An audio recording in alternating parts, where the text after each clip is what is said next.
So, Mighty Morphin Power Rangers issue 101 is finally out, beginning the brand new recharged story arc as we enter a brand new story with the Power Ranger comics done by Boom Studios. And with this relaunch, we've got a whole new team working on the comics, one of them being a brand new writer, Melissa Flores. Now, if you don't know Melissa, she's worked with Power Rangers before, dating back to the Neo Saban era on the TV show, being a writer, director, and even a producer here and there. And she worked on the Neo Saban era all the way up to the Hasbro era, not only that, having a hand when it came to Power Rangers Hyperforce. So Melissa is very, very familiar with the Power Rangers brand, having worked on it herself. And with a brand new writer, we've also got a brand new artist, and I do apologize if I butcher your name, but we've got Simona Di Gianfelici. I do apologize if I butcher your name, but her artwork is really freaking good from what I've seen so far. Seeing her designs when it comes to Mistress Vile, or seeing characters like Bulk and Skull, or when the Rangers morph, or even seeing the Dragon Zord in this issue, looks great. Like, the attention to detail of the characters and their expressions are really great and really awesome to look at. But not only that, the colouring done by Rao Angulu, I do apologise if I butchered your name, and the lettering done by Ed Dukeshire is amazing as well. Shout out to Ed, because Ed has been doing the lettering for these comics ever since issue 0 in MMPR. So shout out to Ed. Ed's been working on this comic for the longest time, doing amazing lettering when it comes to speeches and text that the characters show. So Ed doesn't get enough love. Shout out to Ed. Thanks for watching this video if you are watching it. So without any further ado, let's talk about Mighty Morphin Power Rangers issue 101, because there's a lot to unpack when it comes to this issue. Now, the first couple of pages we see with this issue shows how much has changed with the Power Ranger comics since it first started, when it was still in the Saban era, because what we see in issue 101, the show it kicking off with a boom, is we see Zordon being trapped in the dimensional warp, which was something that Ryan and Kyle had said on podcasts like Ranger Command and Ranger Danger. One of the rules that Saban said that Ryan or Kyle couldn't do was they couldn't show Zordon being trapped in the time wave. Why? No idea. It was just a rule and something they could never show in the comics. But now, in the Hasbro era, it shows that Hasbro has leaned up and eased up on those rules, and we're allowed to see stuff like that. We're allowed to dive into Zordon's past and see how he got trapped in the tube, or got trapped in the interdimensional time warp. And I gotta say, it's really freaking cool and a really interesting note, because it happens right before Rita is sealed away. And as she's casting the spell, it's a very interesting note, because you see the dragon coin symbol in her eyes, which, when I talked about it in my preview pages, a lot of people were questioning it, but if you go back and read Go, Rita had access to these powers many moons ago when she was still an evil sorcerer, sort of conquering the world. So she had access to these powers ages ago, she just couldn't find someone who could use them correctly. Now, the panel that we get when Zordon gets trapped in the time warp, the last thing we see before jumping into the present day, is really freaking cool, because we've got this green smoke behind Zordon, his body's turning all transparent, there's this black lightning with green strokes around it to show that it's Rita, but then you've got the moon behind him as he's fading away, which is really freaking cool with how it's set up and how it's drawn. Like I said, the lighting and the colouring really complements it well with how this scene is getting set up, and Zordon's just screaming for his life as he's trapped in the warp. So I do hope we continue this flashback in the next issue. I really do hope that Melissa's going to do what Ryan did back in the day, with sort of doing flashbacks when the issue opens up, when we learn more about these characters. And I feel like that's the direction she's going in, because we're probably going to learn more about Rita and see how Zordon struggled to cope without his body. So after that flashback, we cut back to the present day, where Zordon was having a nightmare of what we just saw, and Zordon feels a chill. Well, I'd say a chill go down his spine, but he ain't got one. But Zordon knows that shit is coming and stuff is about to go down, so he wants Alpha and the Rangers to be prepared, because the moon disappeared apparently, and that's something I missed way back in the Matt Groom run, or maybe I forgot about it. And apparently in Mighty Morphin issue 17, the moon disappeared, and they're sort of trying to figure out why it disappeared, and could Lord Zed be behind it, because the Lord Zed has been very quiet, so Lord Zed could be plotting in the shadows. And that makes sense, because we haven't seen Lord Zed since the Eltarian War, so I got the feeling that he must have been scheming or something, but we'll talk about Lord Zed in a bit. So, after that, we then cut to the Rangers training with Matt, and that's really cool to see Matt back in this comic, because I was worried Matt would get sidelined, or he would sort of be helping Grace in the background or something like that, and he'd join the team when needed, but no, Matt's just hanging out with the team, and he's kind of like the 7th Mighty Morphin Power Ranger, helping out everyone, which is great to see. I'm glad to see Matt getting involved, but what's also really interesting about Matt is he might have a crush on Aisha. That's right, we could see a relationship between Aisha and Matt in the comics, and I would like to see that. I would like to see these characters mishmash and bounce off each other, and it's one of those moments where Matt likes Aisha, but I don't know if Aisha likes Matt. She probably does, but they're probably going to talk about it and confess their feelings for one another later down the line. But I totally support this Matt and Aisha ship that the fandom is doing ever since the preview pages came out, because I want to see these characters get together by the end of this story arc. And if something does happen to Matt in this story arc, that's going to be motivation for Aisha. And it's great to see Matt sort of falling in love with Aisha, because it shows that he's moved on from Kimberly, which is another great thing to see, that he's not sort of hung up and stuck up on her.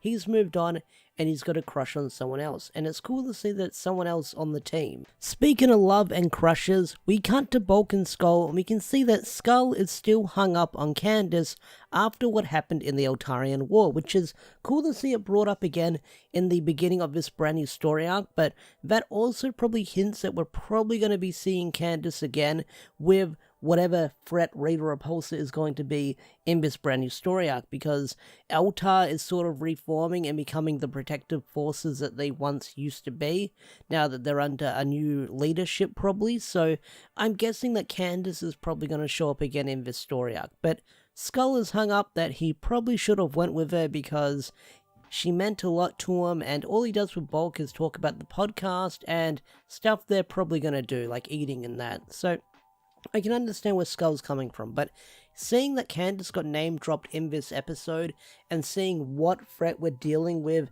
at the end of this issue, I'm guessing that Candace is probably going to make her return in this story arc. So, the moon returns, and suddenly the Rangers get a distress signal. Someone is calling out for help, with the moon now reappearing.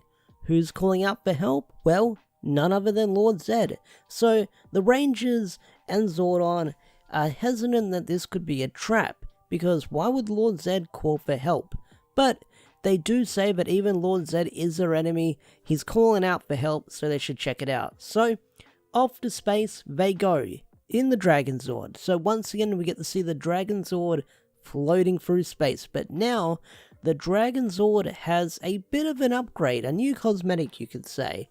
And what is it? Well, giant dragon wings, and I gotta say, it looks pretty freaking cool. I mean, it kind of looks like that flame toy design, where that's got those kind of wings on it, and the Dragon Zord's just got a brand new cosmetic to sort of make it fly through space, and I gotta say, it looks pretty freaking cool. So, as our heroes fly through space, they're attacked by this brand new breed of putty, and I'm guessing these are Dark Specter related putties, because they're more greyish, they've got red glowing eyes, and they've got these red glowing parts around them, red glowing veins you can see around them, and they basically get inside the Dragon Zord and sort of mess with the systems, making it crash onto the ground. And once they crash on the ground, they find Goldar running away from putties, screaming for his life, panicking to the Rangers that someone is going to kill Lord Zed. Who is that? Well, if you read the issue, you kind of know, but you can see how distressed Goldar is with this brand new threat that Rita Repulsa is, and that she's going to kill Lord Zed. So, even Rita is outdoing Lord Zed, and Lord Zed was a huge threat in the last story arc with his Chaos Energy power-up.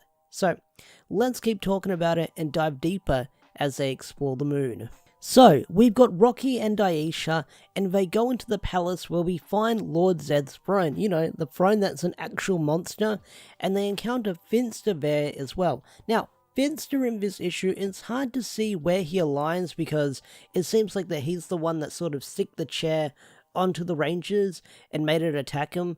It does look like there's this one scene where it gets sliced in half, and it's hard to see if Finster did attack it. I'm not sure. At this point, it's not properly explained, but I get the feeling that Finster would have switched sides and joined forces with Rita, seeing how she's a lot more powerful now. But there's this one scene that I really liked, and it's when Matt asks Kimberly and Tommy, asking if Aisha and Rocky are going to be okay. And Kimberly replies with, they're not rookies anymore. If they need help, they'll ask. And I really like that scene with Kimberly right there, having complete faith in the Stone Canyon trio, because when Necessary Evil started up, like over 60 plus issues ago, they were brand new to the team. They were just starting out, and they were still getting experience being Rangers. They were sort of going through the trials. And now, like 100 issues in, or up to issue 101, you can see that Kimberly now has complete faith in Aisha, Rocky, and Adam, knowing that they can handle stuff on their own, and if they need help, they'll ask. So I do like that growth and the respect that Kimberly has for the Stone Canyon trio, because it shows how far these characters have come since the Necessary Evil story arc. They've grown into their own, and they've become excellent Rangers. So on the last couple of pages, we've got Matt, Kimberly, and Tommy walking around underneath the palace. And there's this really cool scene where Tommy can't see anything, and Kimberly just punches one of the putties that tries sneaking up on Tommy. But there's another really cool Kimberly moment where, because they can't see anything, she fires her bow, and because it has this pink glow to it, it travels across like where they're exploring, and when it hits the ground, it sort of lights the way. And what we see is Lord Zed on the ground covered in green blood, in green goop. You can basically see the sort of tubes on his back or on his body ripped open and all over the place. So you can see that Lord Zed has taken some damage. So on the final page, you see Rita Repulsa, or Mistress File as she's going to be called in this brand new story arc, standing over Lord Zed saying, "Welcome Rangers, let's get reacquainted." Now, this is a really cool scene because you see Rita asserting a dominance over Lord Zed, because it shows how powerful she is with this brand new form, and she's able to sort of wipe the floor with Lord Zed, so it sort of changes the status quo with who's the more powerful villain in this comic now, and that's Rita with her brand new power-up. So that's something. Her outfit looks really freaking amazing. I love it. I freaking adore this outfit with how it looks. But seeing how Matt's there too, that's probably going to mess with him a lot, because back in the day in Go-Go, he was kidnapped by Rita and sort of tortured and interrogated to learn about the Rangers and their secrets. And there's something I got to talk about on this final page. There's someone standing behind Rita. Who that is, no idea, because they're silhouetted. All we can see is they've got glowing blue eyes, and they've got sort of this cracked glow around their face. I have no idea who it is. It could be like some kind of Ecliptor race person or something like that, but they look cool. I can't wait to meet that character. Whoever that is standing behind Rita, no idea. It could be Rito, no idea.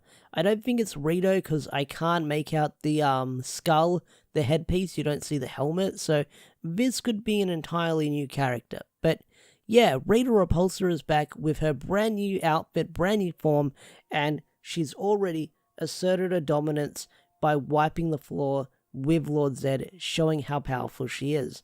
And I gotta say, issue 101 was a great issue. Right away, right off the bat, Melissa is continuing the storyline we've been following for ages, jumps right into the action and sets up this brand new threat right away. There was no build up towards it for next issue, it's just brand new threat right away, here's the next story arc, we're jumping right into it.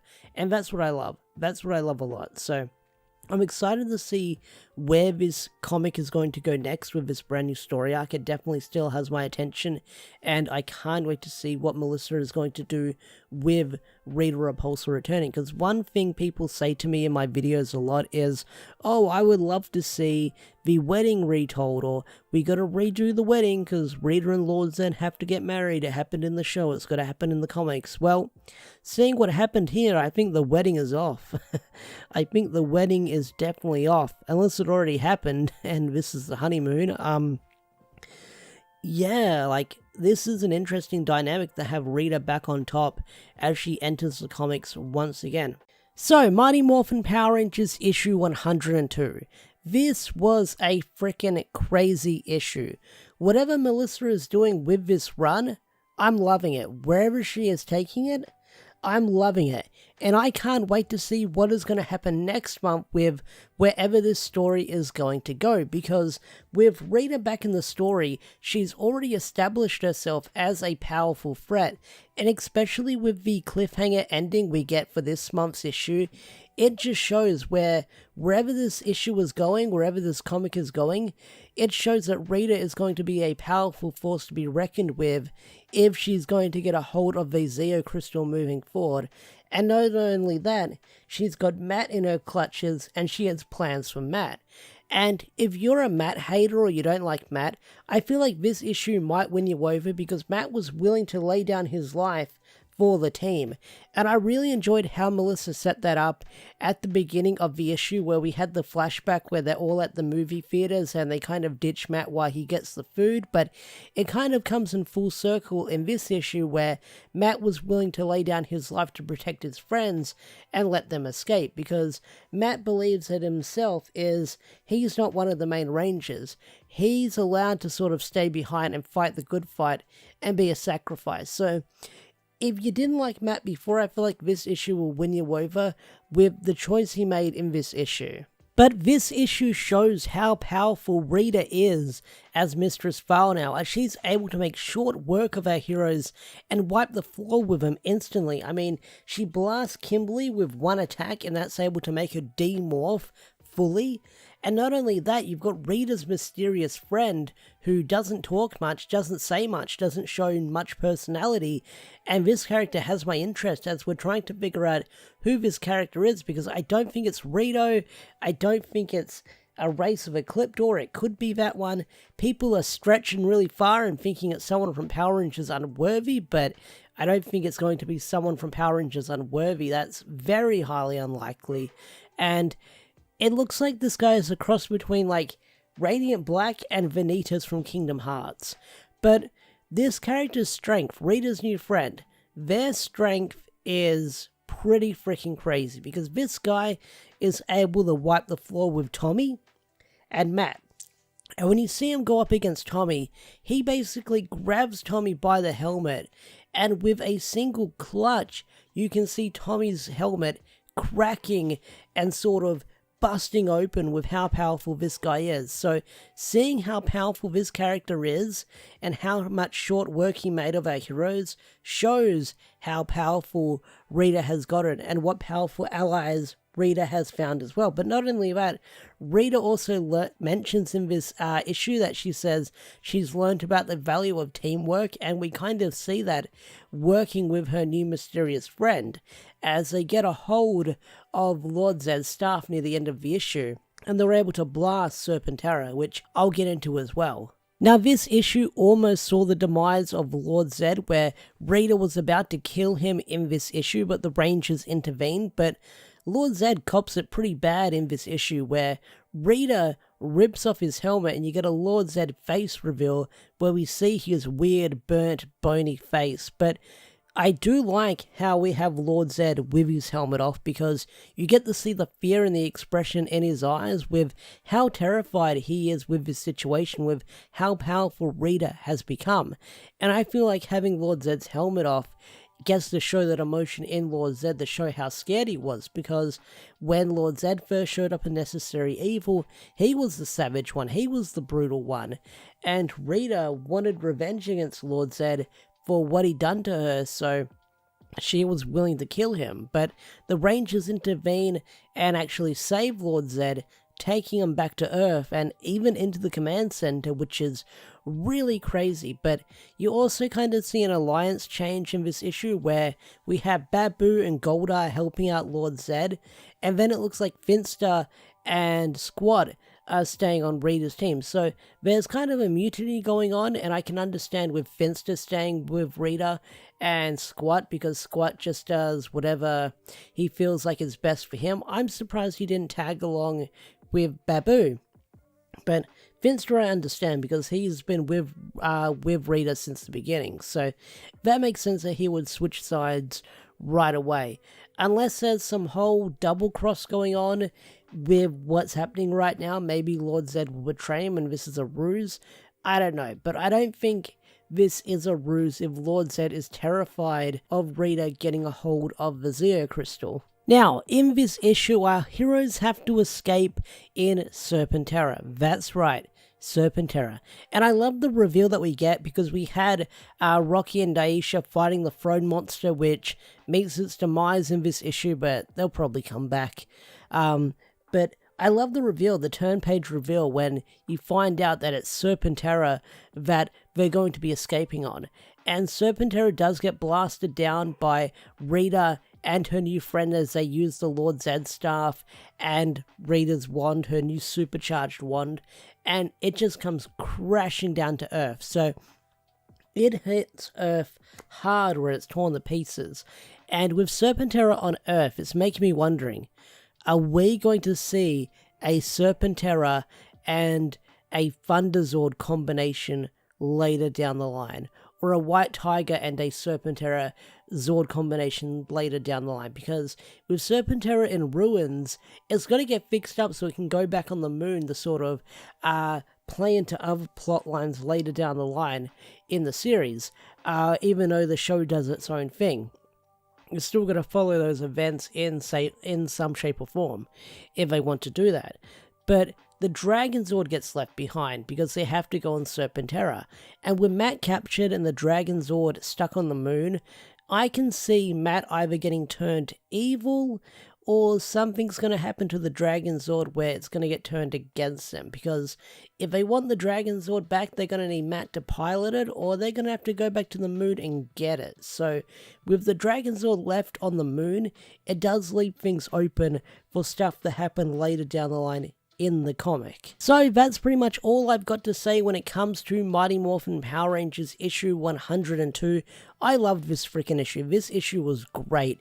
And when I heard online with people saying that the cliffhanger for this issue was going to be crazy, I wasn't expecting it to be this crazy with Rita getting a hold of the Zeo Crystal, because we saw her down there back in issue 101, and it never crossed my mind that she could be going for the Zeo Crystal. I thought she just wanted to settle the score with Zed, but with Rita getting a hold of the Zeo Crystal, she is going to be a powerful threat moving forward.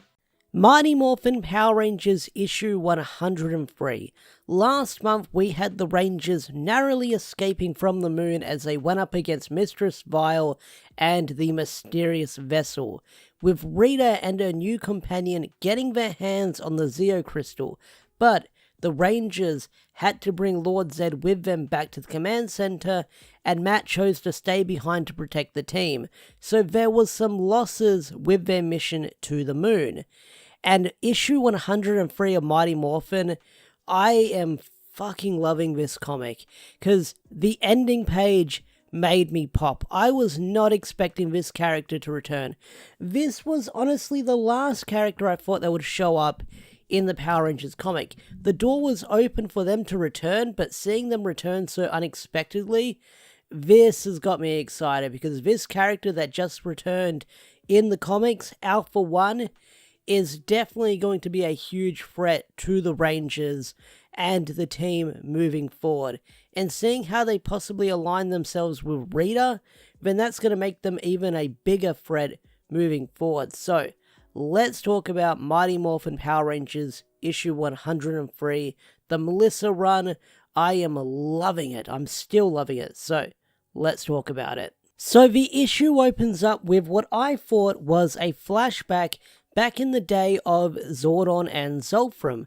But what it actually is Lord Zed is basically in a life and death situation. He's in a coma, and Zordon is using his technology in the command center and is linked between the Morphin Grid to sort of help Lord Zed recover.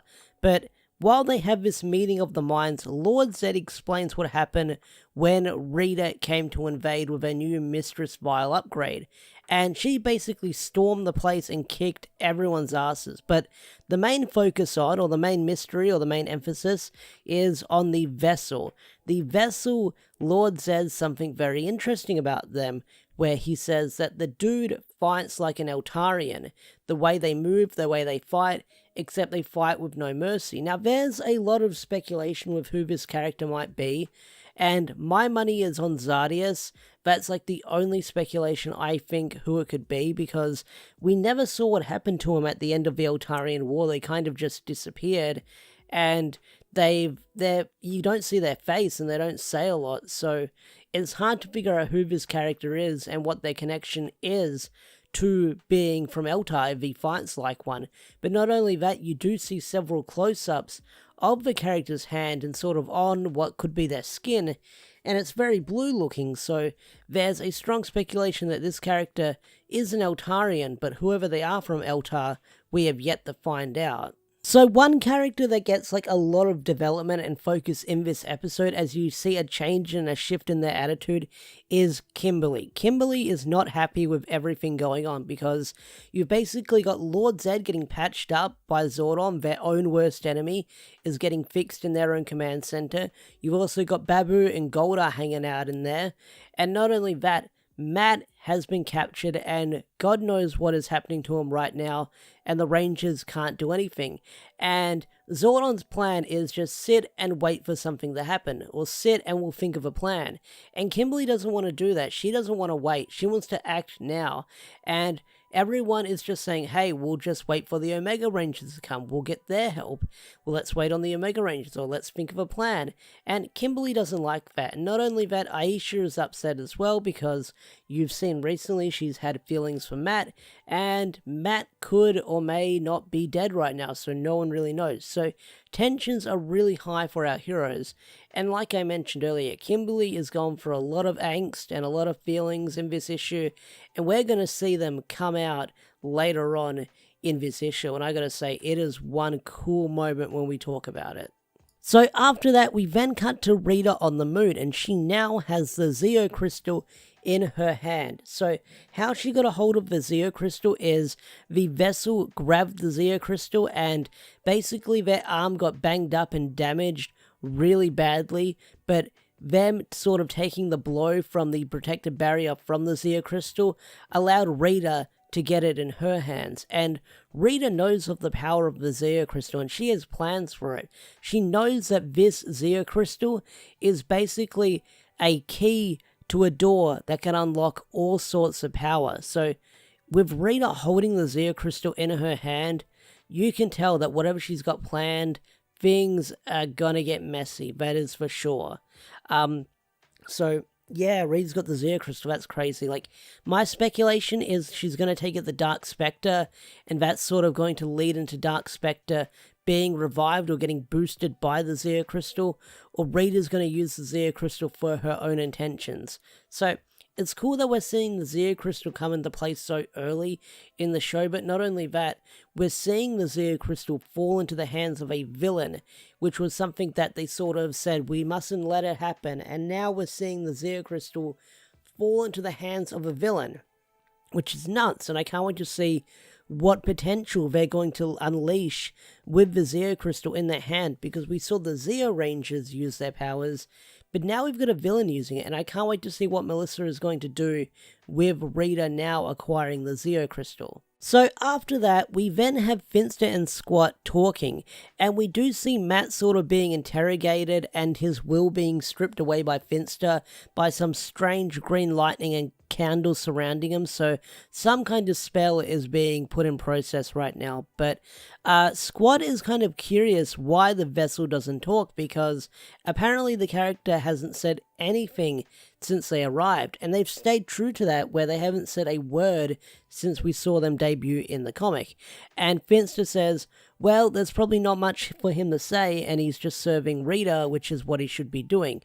But after that, we then get this interesting back and forth with Squat and Finster, where Finster is kind of questioning if maybe choosing Rita was the right idea. But you do see Squat's loyalty to Rita, because Rita was the one who raised him ever since he was a baby, so of course he'd be very loyal to Rita.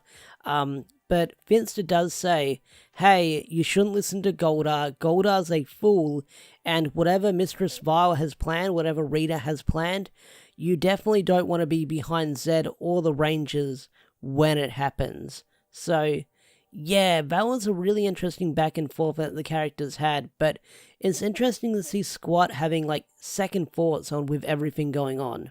Okay, this next page is interesting because it's Billy and Kimberly having this back and forth with everything going on and how they're worried about Matt.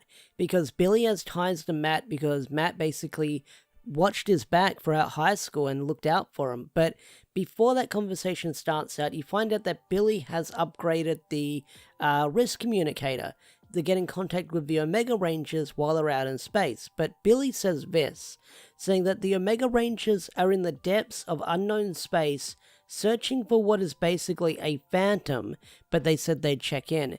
Now, seeing phantom, that's bold. That is written in bold.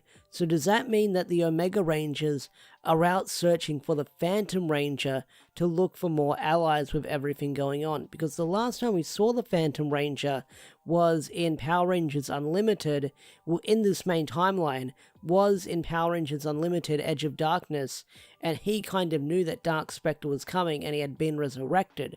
So I wonder if the Omega Rangers were requested by Zordon or someone to seek out the Phantom Ranger. So I guess we'll find out later down the line.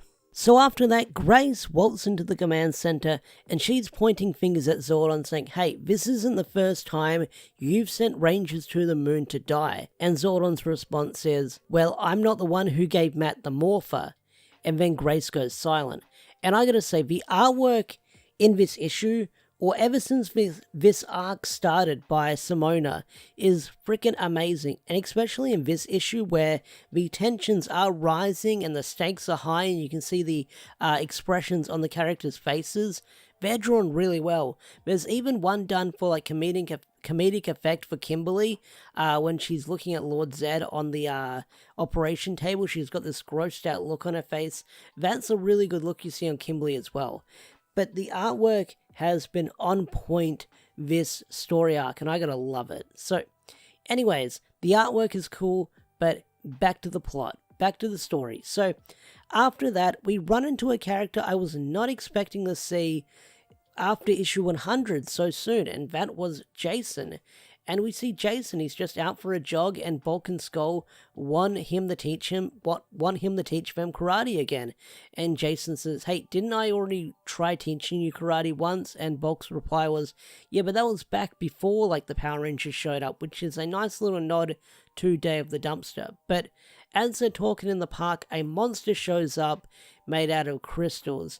And this is where we get to the cool Kimberly moment I talked about in the start of the review. This moment I freaking loved, because this moment here, with how Kimberly handles the situation, this shows you can see the distress and how the characters are taking the situation into their own hand and doing something by breaking one of Zordon's big rules, which is not to escalate a battle. So like I mentioned earlier, the crystal monster shows up and the Rangers' weapons aren't doing anything. Not only that, Tommy is still recovering from his injuries from the battle on the moon, so he gets knocked around from the monster. And Kimberly's like, fuck this shit, I'm taking matters into my own hands. She summons the Pterodactyl Firebird Thunderzord, and what's really cool is you see the monster looking at it going, ooh, that's a big bird, and then whoosh, Kimberly basically takes out the monster with the Zord, getting rid of it. And then after that, we cut back to the command center, and Tommy and Kimberly are having an argument because, like I mentioned earlier, Tommy says, hey, you broke the rule, we're not meant to disobey Zordon's rule by escalating the battle, and what you did is you just broke the rules. And Kimberly says, hey, it was going to do what every other monster does. We fight it, it gets big, we summon the Megazord, and then we destroy it. And Rita's probably doing that just to buy time so she can escape or do her own thing.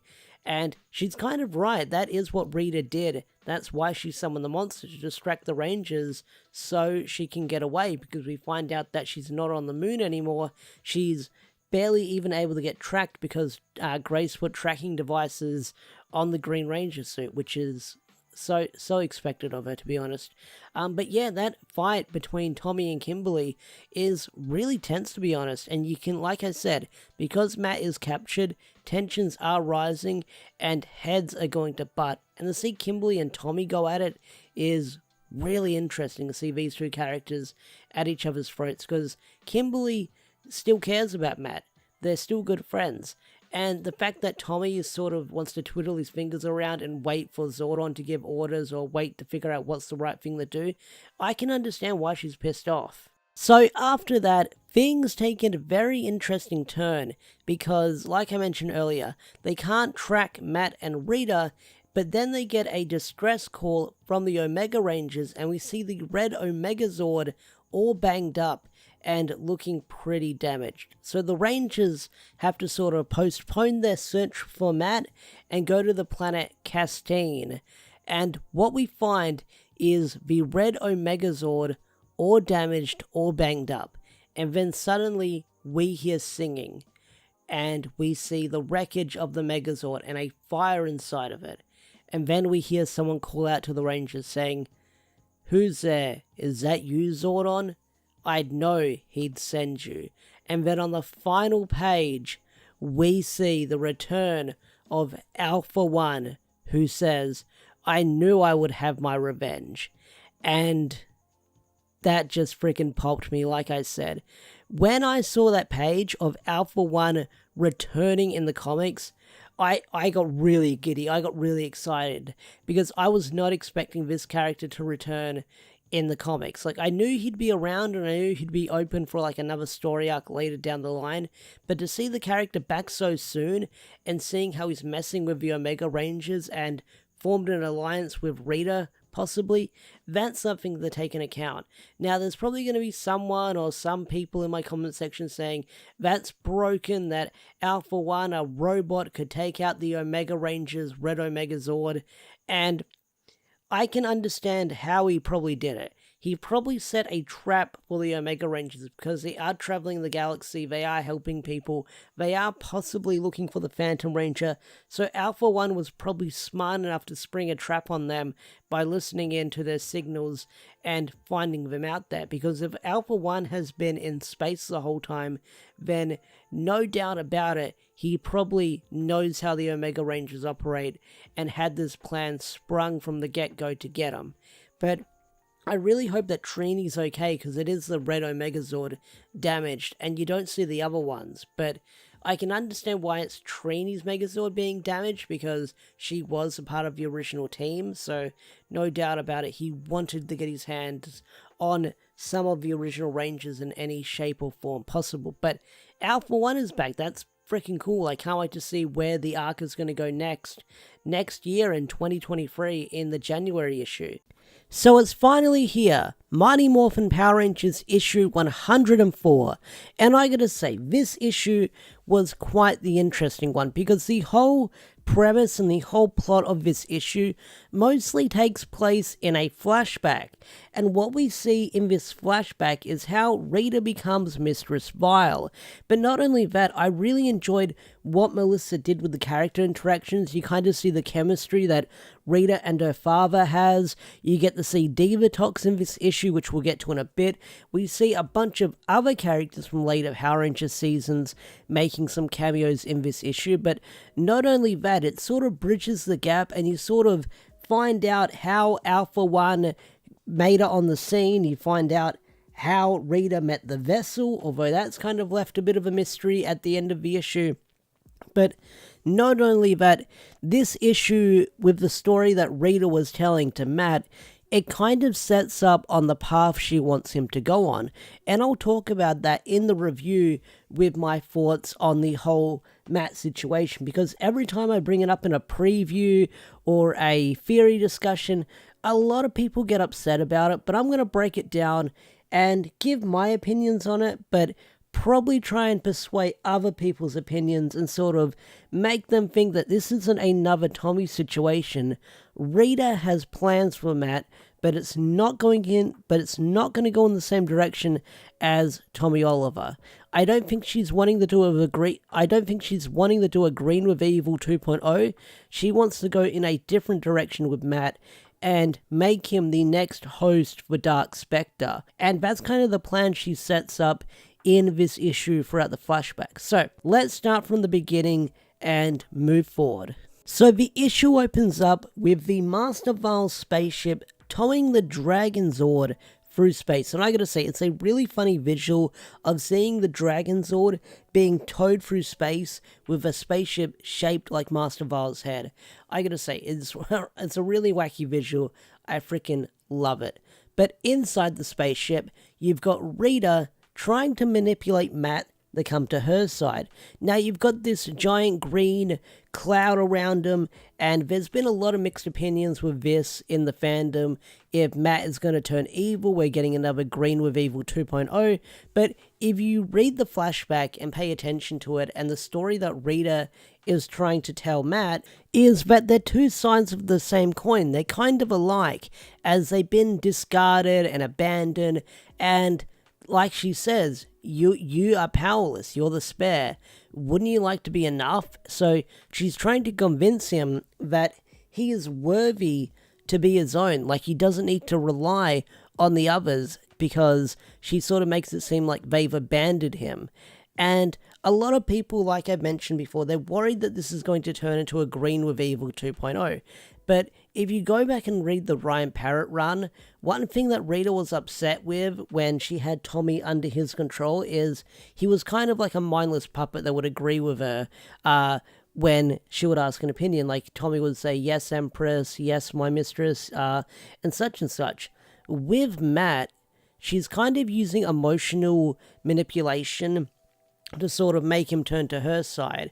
And the thing with Matt, he is the new Green Ranger. He is sort of part of the team, but he's not part of the team.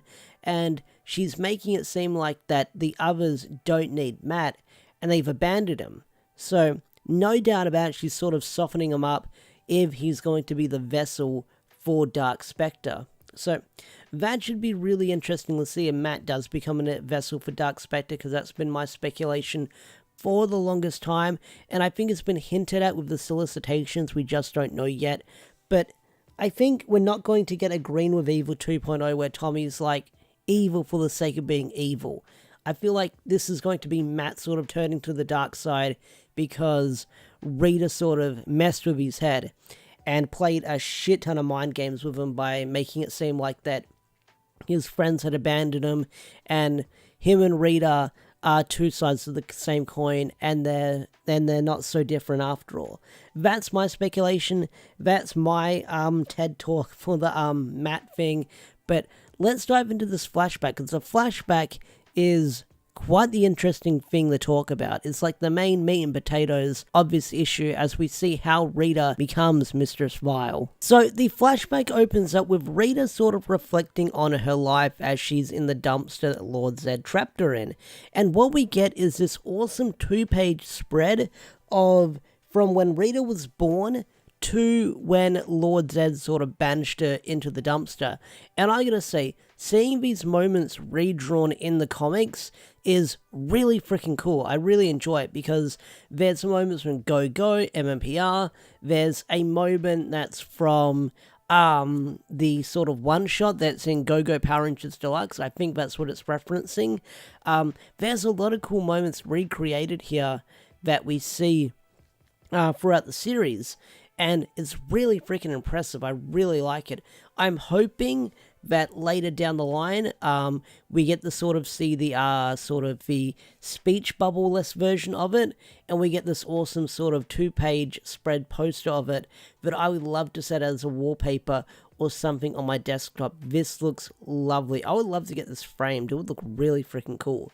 But Rita's reflecting on her life, floating through space in the dumpster, and suddenly it's picked up by none other than Divatox. That's right, Divatox from Power Rangers Turbo picks up the dumpster, and we sort of see the very first interaction of Divatox and Rita Repulsa, and this is sort of how they meet, sort of the origin story of how they meet. And I gotta say, their chemistry from them bickering in the show, you kind of see it here. It's really cool. But the whole reason why Divatox seeked out Rita was because Master Vile hired her, and Divatox's reward was to find the island that Malagor was on. And I gotta say, that's a really nice touch that Melissa put in there, because it ties into why Divatox is here and how she kind of finds out the location of Malagor. And what's really interesting is Divatox doesn't stick around for too long, because she doesn't really meet Dark Specter until Power Rangers in Space. So Divatox sort of sticks around for a while. She interacts with Rita, which is really cool. I like that a lot, but then after that she's gone. But I gotta say, I really like seeing Divatox show up in this comic. I never thought we'd actually see her.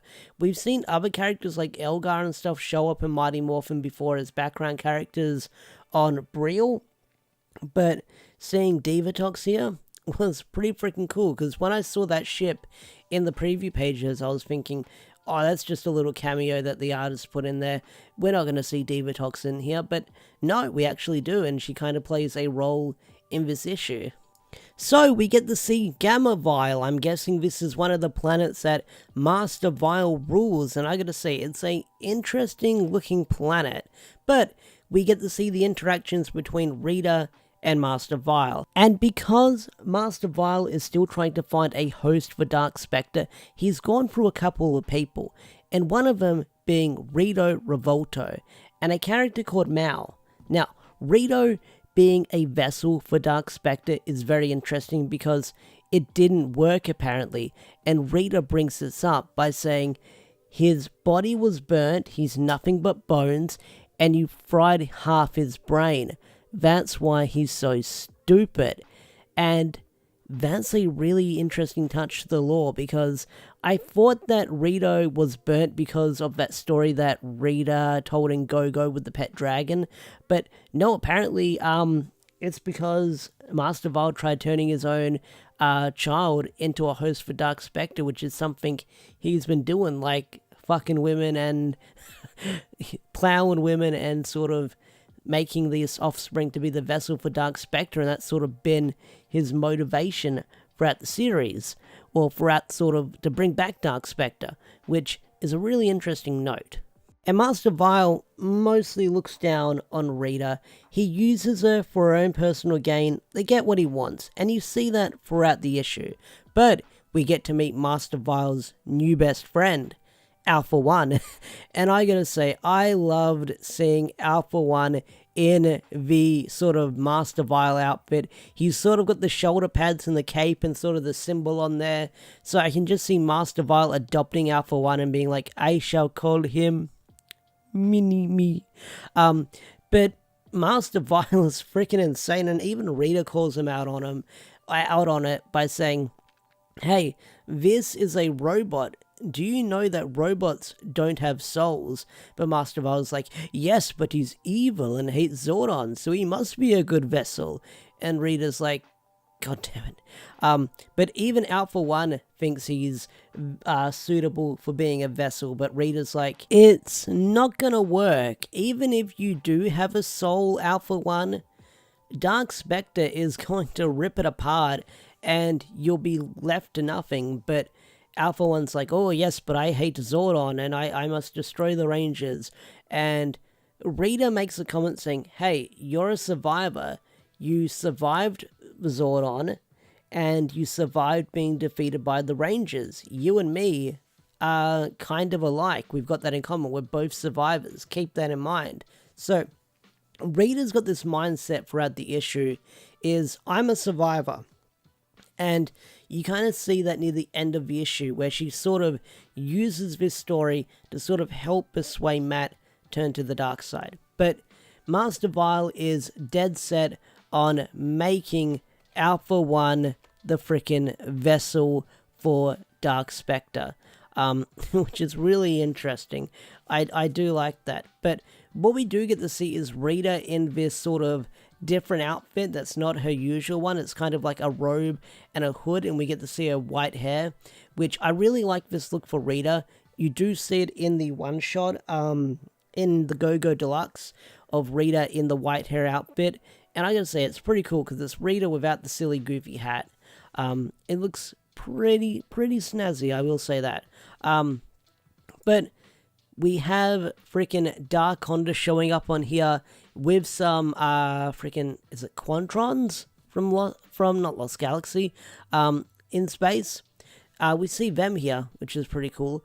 But of course, Alpha 1 cannot be a suitable vessel for Dark Specter. And an interesting note is we see the character we saw in the Psychotic one-shot, the one that Dark Specter sort of possesses and talks through. We have no idea who this character is and how they got there. We just know that Dark Specter uses them as a vessel from here to there whenever Dark Specter makes this appearance on the lava planet. So, Rita turns on frickin' Master Vile. She's like, I've had enough, you're talking a lot of shit about me. And Master Vile is talking a lot of shit about Rita, saying she's worthless, she's sort of not that great, she's smart, but she's not the best, you know. He's sort of talking down on her and sort of doubting her ability. So Rita turns on her own father, but doesn't kill him. Which is interesting. We'll sort of get to that in a bit.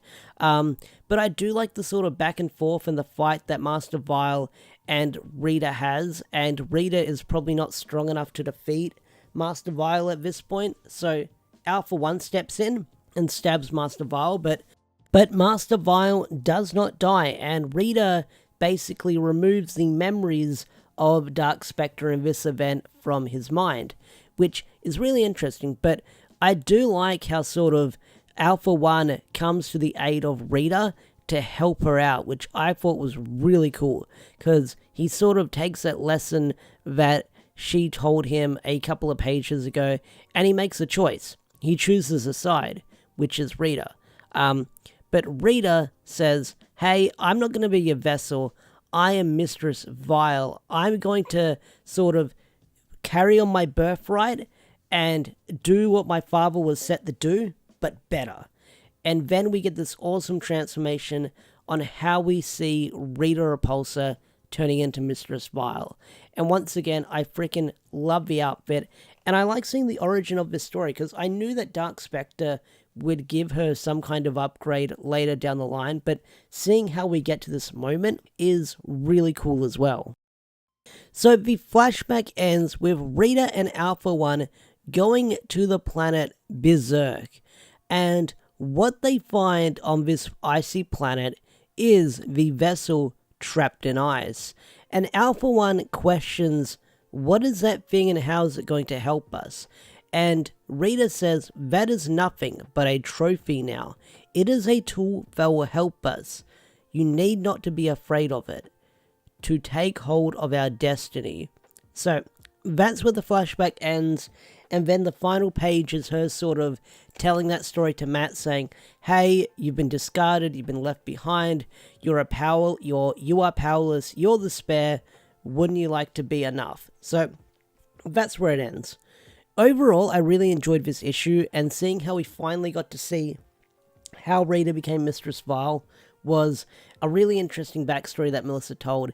Seeing the character she brought into this flashback was really freaking cool, and I'm excited to see where it's going to go next, because reading the solicitations of 105 and 106, stuff is going to go down, and I can't wait to see where Melissa is taking this Recharge story arc with all these players coming into the game moving forward.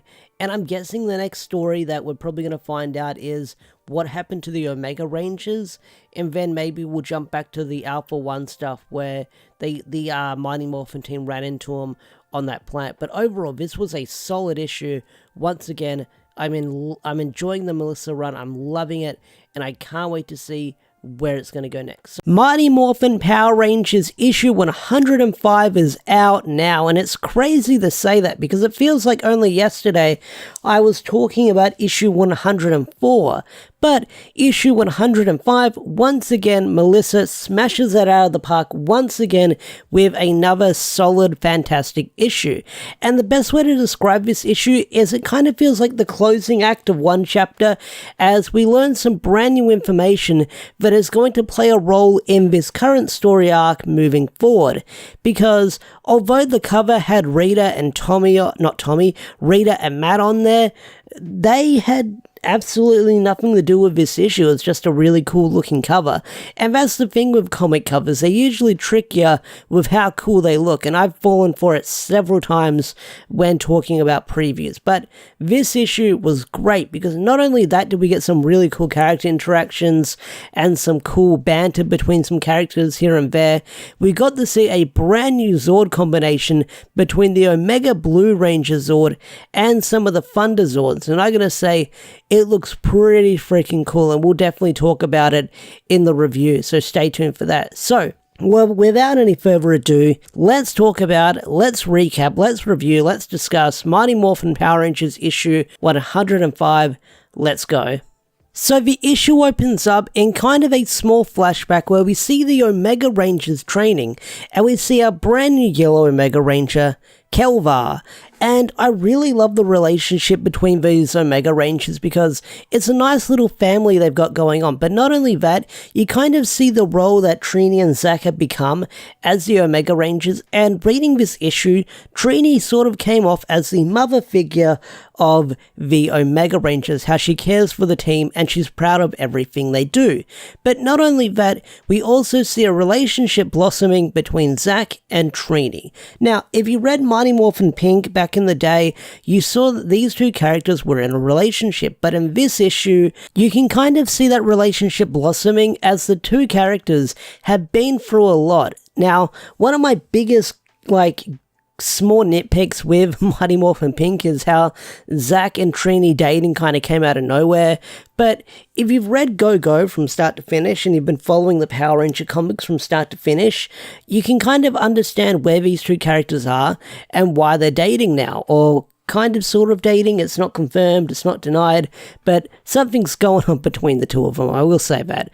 But they did sort of raise Journey together and they kind of became this foster family, and now they're sort of falling for each other, you can see.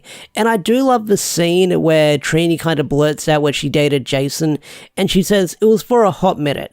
And I kind of laughed at that line because it didn't feel like a minute. It was a couple of issues, and I think that was over the span over a couple of weeks. But not only that, she mentions that they made out on the alien planet, but before she can answer that, they're kind of interrupted by 11 as they're tracking the signal of the Death Ranger. Because the Death Ranger was on this planet looking for the Master Forge. Now, what was the Death Ranger doing there? No idea. Why are they after the Master Forge? No idea. But seeing what their goals were back in the day, I'm guessing it had something to do with that when they were still alive. But going back on the Zach and Trini relationship, I'm really enjoying it. I love seeing their interactions and their back and forth. It's a really nice thing to see. But not only that, Kevor as the new Yellow Ranger, we don't get to see them morph in this issue, but you're kind of seeing them going through the ringer of being a ranger where they get kidnapped for the first time, and they're sort of upset saying, oh, it's my first time on a big ranger mission and I get kidnapped. And Zach's like, it comes with the territory, it comes with the job, but you kind of learn from your mistakes. So I like that mentorship that they're getting from Zach and Trini. But on with the issue, because the flashback ends with them landing on the planet, and then it cuts back to the main timeline where we had Kimberly and the Stone Canyon Trio facing off against Alpha 1. So we have a couple of pages back on Earth, and I'll get these pages out of the way now, so that way I'm not jumping between all the cutaways where it's like the battle in space and back to Earth and so forth and so forth. So I'll smash them out now in this bit here. So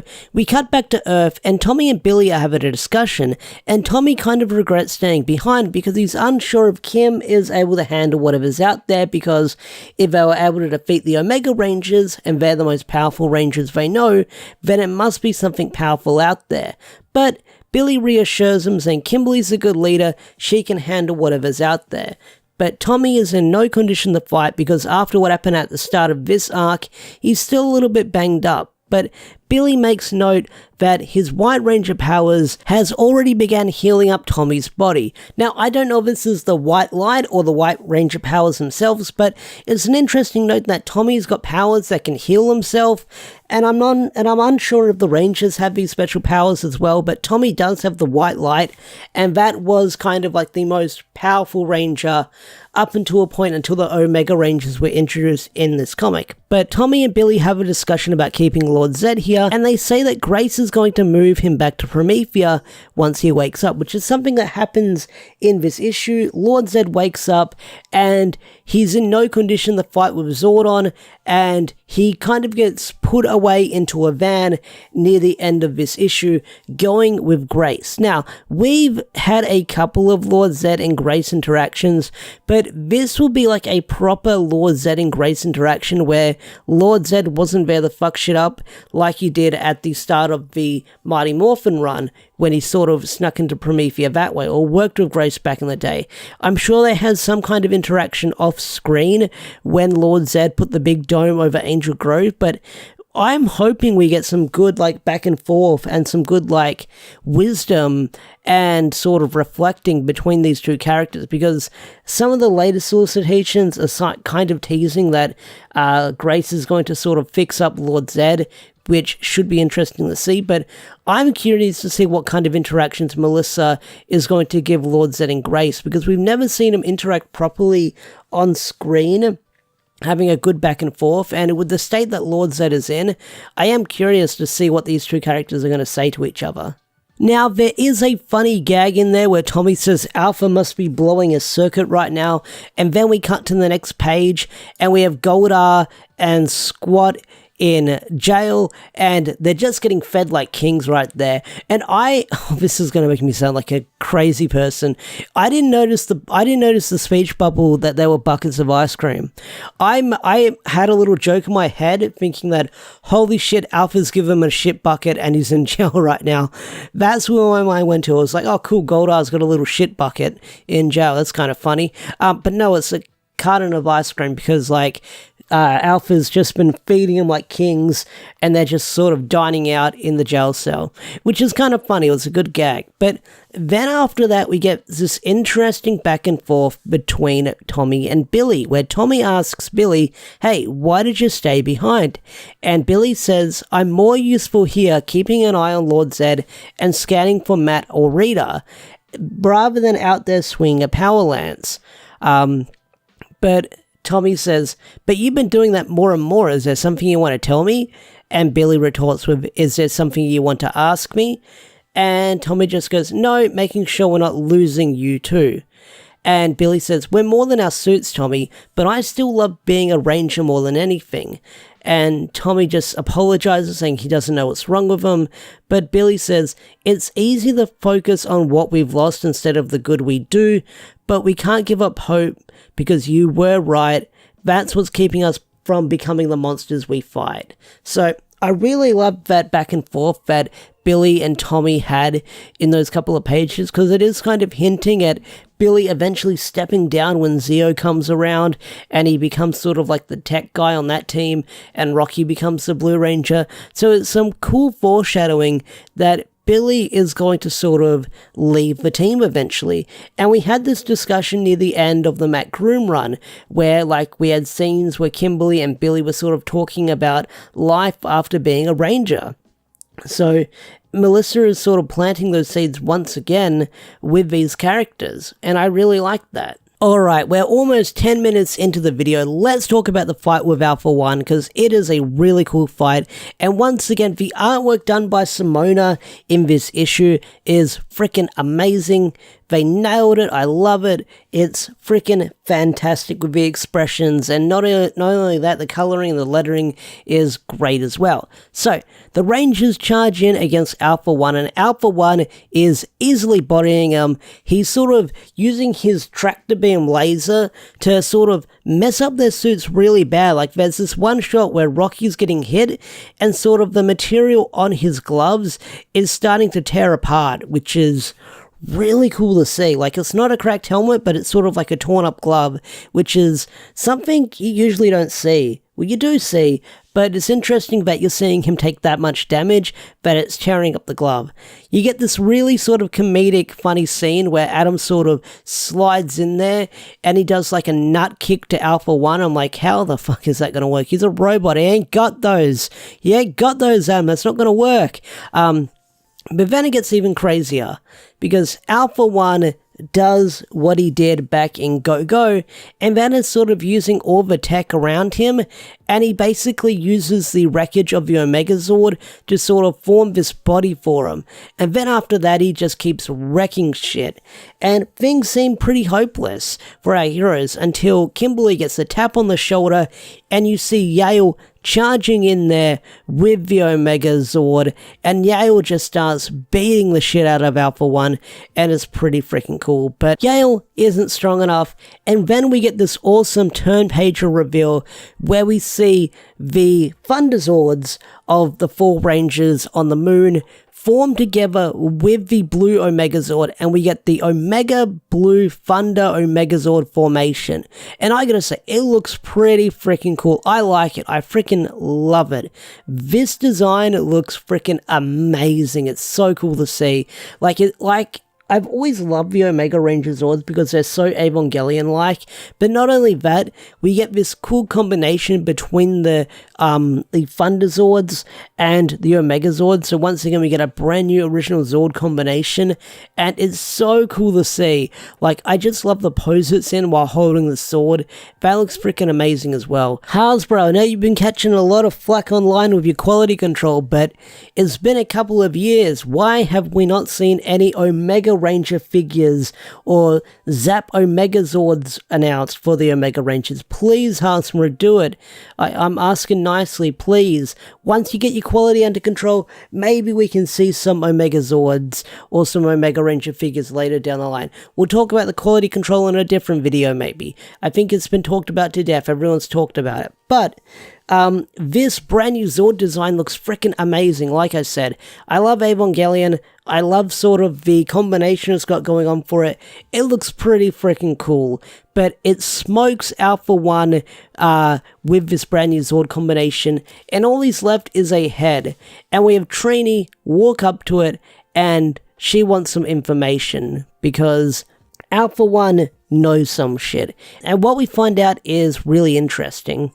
So we get some lore dump on this planet, like I mentioned at the start of the review, and we find out that this planet used to have a Master Forge, which was destroyed by the Morphin Masters as an act of preservation, and it's a long story, which refers to Power Rangers Universe. So it's cool that this one has ties to Power Rangers Universe. I really enjoy that.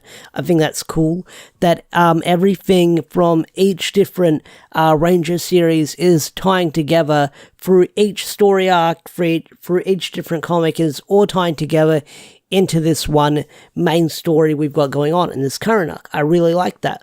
But this part confuses me down here, and I might have missed it, or I wasn't paying attention, but Trini says they came here to find the Death Ranger. And I thought that the Death Ranger was destroyed back in issue 100. I'm guessing their essence or something lived on, or somehow they got away, because the Death Ranger did say at the end of that issue, or at the end of that battle, that they'll always be watching. So are they somewhere out there in the universe, or am I not catching on to stuff, or did they survive somehow, and they're sort of living in the Morphin grid because they're sort of neither dead nor alive? Is that's what's going on with them? I'm kind of confused, but I'm sure it'll make sense eventually. But Trini finds out that Alpha 1 is serving someone called Mistress Vile, and Kimberly says, yo, that's Rita. So after that, we have Zack and Keva get free from the putties, and we see the putties kind of mining down there, and it looks like they're trying to repair the Master Forge. But after that, we get this really well-drawn scene where they have Alpha 1's head in a fire, and Alpha 1 is making this big villain monologue speech saying your day will come, and once Rita finds the Navigator, everything will come to an end. But there's this one panel where they've got his head in a fire, and it's a close-up, and you can sort of see him talking in the flames, and his creepy, jagged mouth is, like, kind of moving, and you can see sort of, like, the dome and the face melting. It's really creepy, but it's also really well drawn, and whenever I see Alpha 1 talking, I picture, like, Invader Zim voices coming out of it. Like, I know Invader Zim, or Richard, voiced Alpha 1, Alpha 5, and Invader Zim, but it's the Invader Zim voice I picture or hear coming out of Alpha 1 when I read his lines, like when reading his dialogue. But after that, our heroes teleport, and we have a nice, happy reunion on the ship, and like I said, Mum Trini gives them all a hug, and I really love the dynamic of these characters already. I can't wait to see Trini later on in the arc become a full-blown leader, and see her call the shots. That's going to be really freaking cool. I'm really excited to see that. But Zack reveals that they found a special artifact, and Eleven tells him that that's an ancient Morphin Grid navigator, which is probably what Rita was looking for, but the Rangers have it. So, 11 says, it's a device used by the Morphin Master to tune the arch to a specific coordination within the Morphin Grid. So, Rita wants that for something, but seeing how Dark Specter is coming, you can kind of guess what that's for and how it ties into the Power Rangers universe stuff that's going on. But we also find out that Alpha 1 is tracking their location because of him fusing with the Omegazord. So he's following them, and he's back, he's fully regenerated, which is something he does say in his big villain speech, saying he can keep coming back again and again with what Mistress Vile has done to him.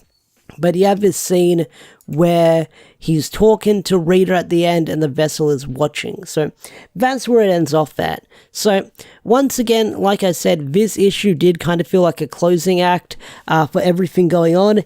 And then in issue 106, things are going to keep getting crazier and crazier as we kick things off into high gear with that cover, because that cover looks freaking crazy.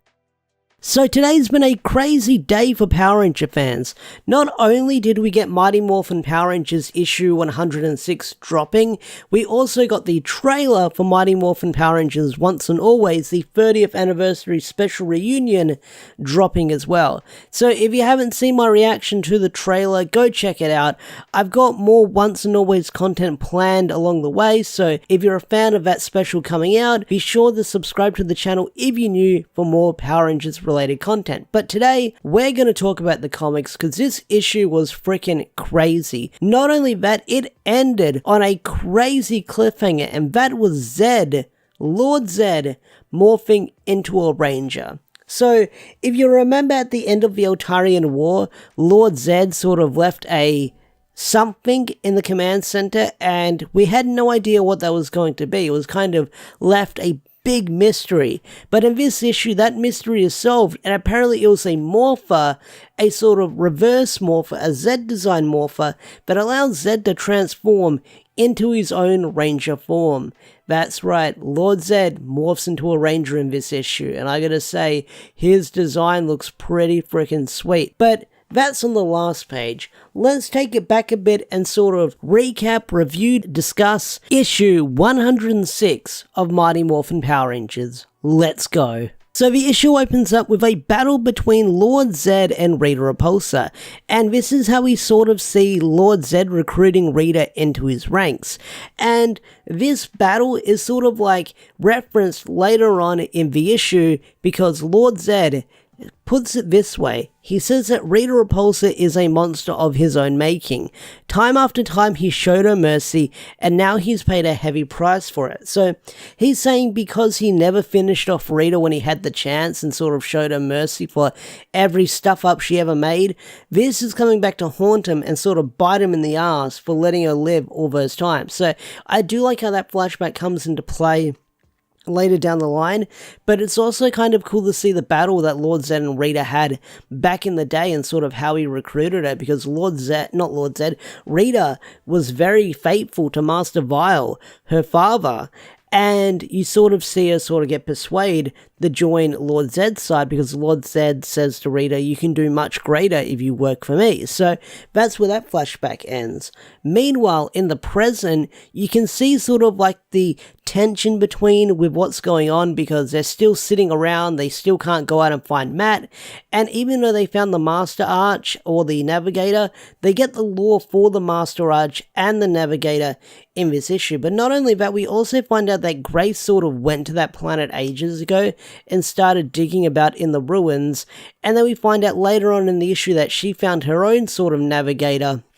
And I do like how Billy says to Grace, saying, hey, why didn't you tell us that you sort of went to that planet? And Grace is like, you're a teenager. I run a business, I run a company, I run a facility. Why do I have to tell a teenager about every discovery we make? But in this issue, you can sort of see the tensions rise between Tommy and Kimberly, where Tommy is unsure if he made the right decision by letting Matt make the choice to leave him behind, because you don't even know what kind of danger he's in.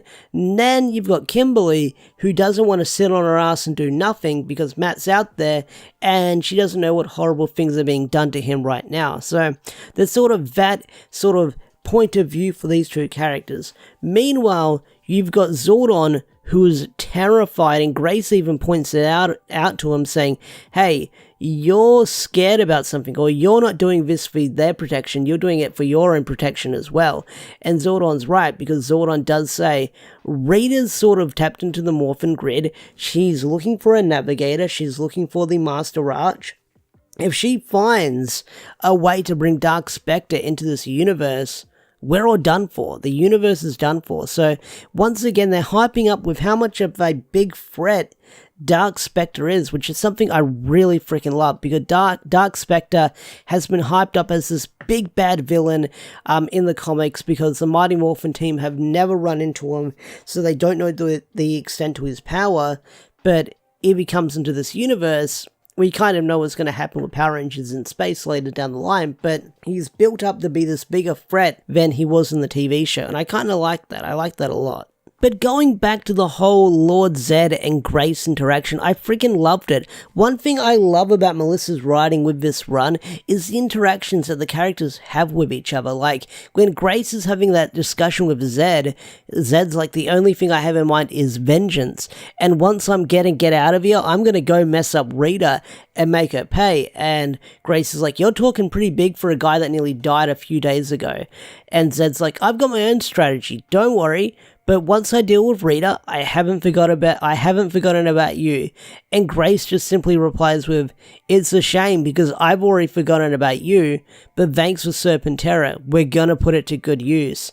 And I freaking love that, such a badass line. But not only that, we've also got some nice wholesome moments in this issue as well, where we get to see Jason again, which is really cool. And I like that sort of panel where Jason's still looking after his dad, and his dad asks Jason to get the door.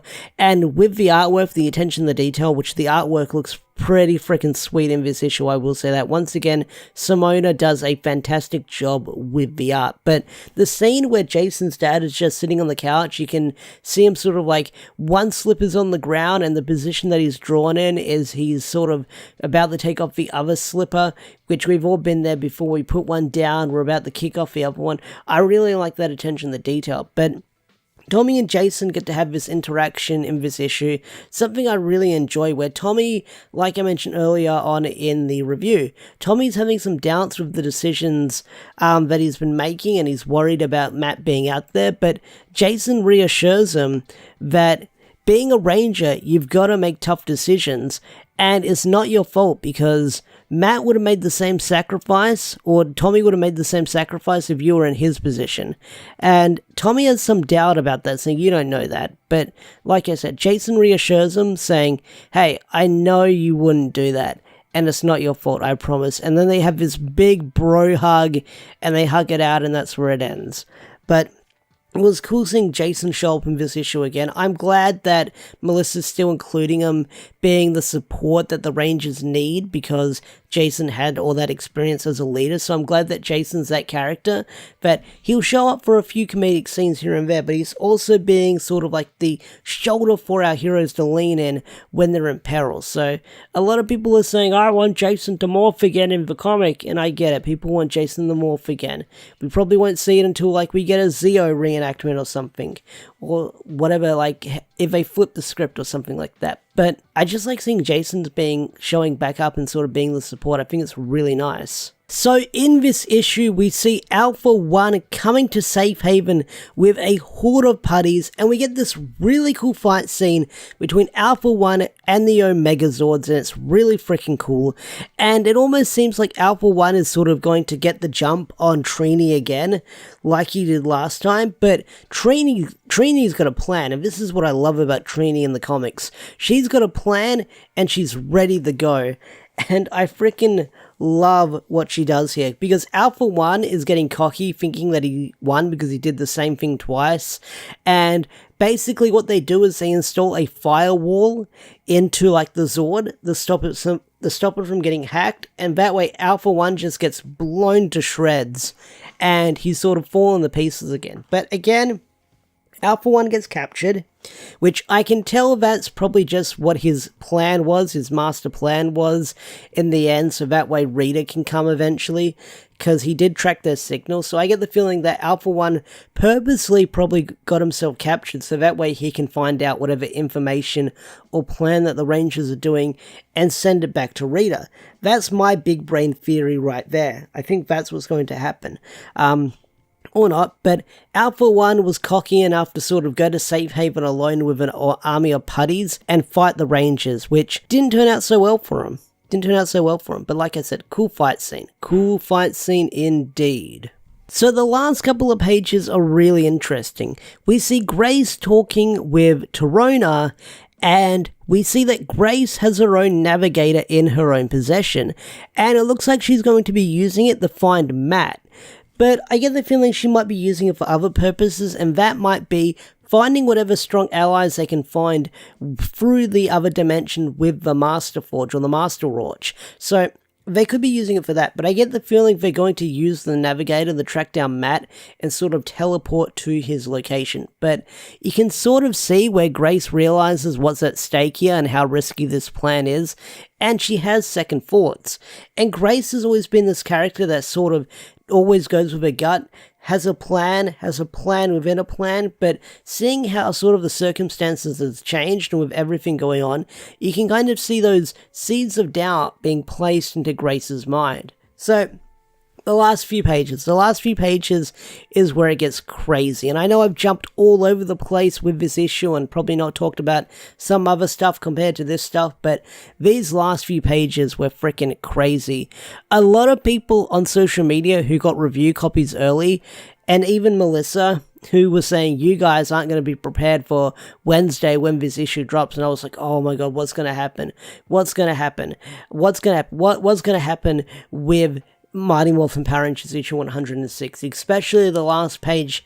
Everyone was hyping up who got their review copies early. And here's what happened. So there's this guard who's sort of talking smack to Zed, saying, oh, what are you meant to be, the Emperor of Evil? Did you earn that title, or did someone give it to you? And the dude sort of taunts him by saying, hey, if you're the Emperor of Evil, I'm the Sultan of like Stride and Freelude. I don't know what that is. But what Zed does, because the guy keeps taunting him, he basically grabs the guard through the force field and walks out. After that, we sort of see the security breach happening, and Lord Zed had sort of walked through all these guards without his staff. Without his staff, mind you. He hasn't used his staff to take out these guards. He's like been slugging them barehandedly, which is pretty freaking cool because it's like bodies upon bodies of them in the hallway. So this is where Zed says he's holding something in his hand, and Zed says, "This was a special surprise I left for the Rangers, but I refashioned it for a different purpose. And now I believe and then he says, what's that word that the Rangers say when they transform again or when they activate it? Oh yeah, it's morphin time." And then we see the Z morpher, like the reverse morpher, where he holds it up. So he's basically holding the morpher, but the other way around. So we see the Z, which is the Z from the Dual Danger, for the Dino Buckler. And then on the final page, we see Lord Zed transformed into a Ranger. And I gotta say, it looks pretty freaking cool because it's kind of like the Green Ranger V2 form, or the Bat and Sun Green Ranger, whatever you want to call it. And it's basically red, and it basically looks like that. That's how he looks like he's used it, because you kind of see like the gloves and stuff like that taking that shape and form with the gloves and the boots, and not only that, the streaks running across it. It's a really freaking cool design, but not only that, you sort of see the tubes running across them as well. It's a really cool design, and I can't wait to see it next week. And I can't wait to see how powerful Lord Zed is going to be in this new form, because you sort of see this red electric spark surrounding him. It's a pretty freaking cool form. So yeah, that's my overall thoughts on Mighty Morphin Power Rangers issue 106, my recap, my review, my podcast, whatever you want to call it, my discussion. And overall, I thought this was a great issue. Once again, the comic cover freaking threw me off with the Vessel and Matt and the Death Ranger on there, thinking that these characters would play some role in the issue, but no, it's just a cool cover. So once again, I was tricked, and I'm fine with it. I'm totally fine with it, because what we got in the end was really freaking cool. Because I think if they showed Lord Zed's new form on the cover, that would have been a big freaking spoiler, because that's like the final page reveal. But either way, this issue was really awesome. I can't wait to see where it's going to go next, like I say, every month. And once again, Melissa is doing a fantastic job, along with everyone on the team working on this issue.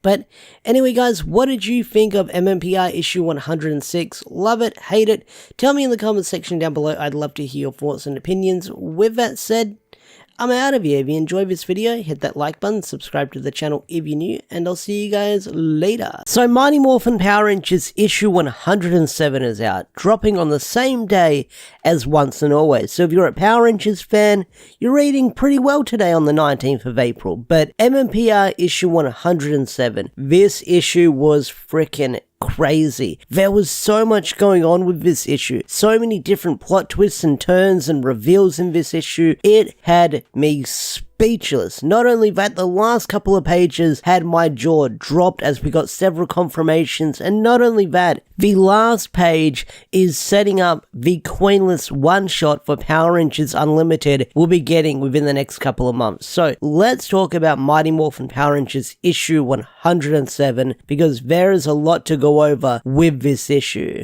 So the issue picks up where we last left off, where Lord Zed had gotten his brand new power-up. I'm surprised we didn't jump into a flashback. It went straight into the action, and that's pretty good, because there's a lot going on with this issue.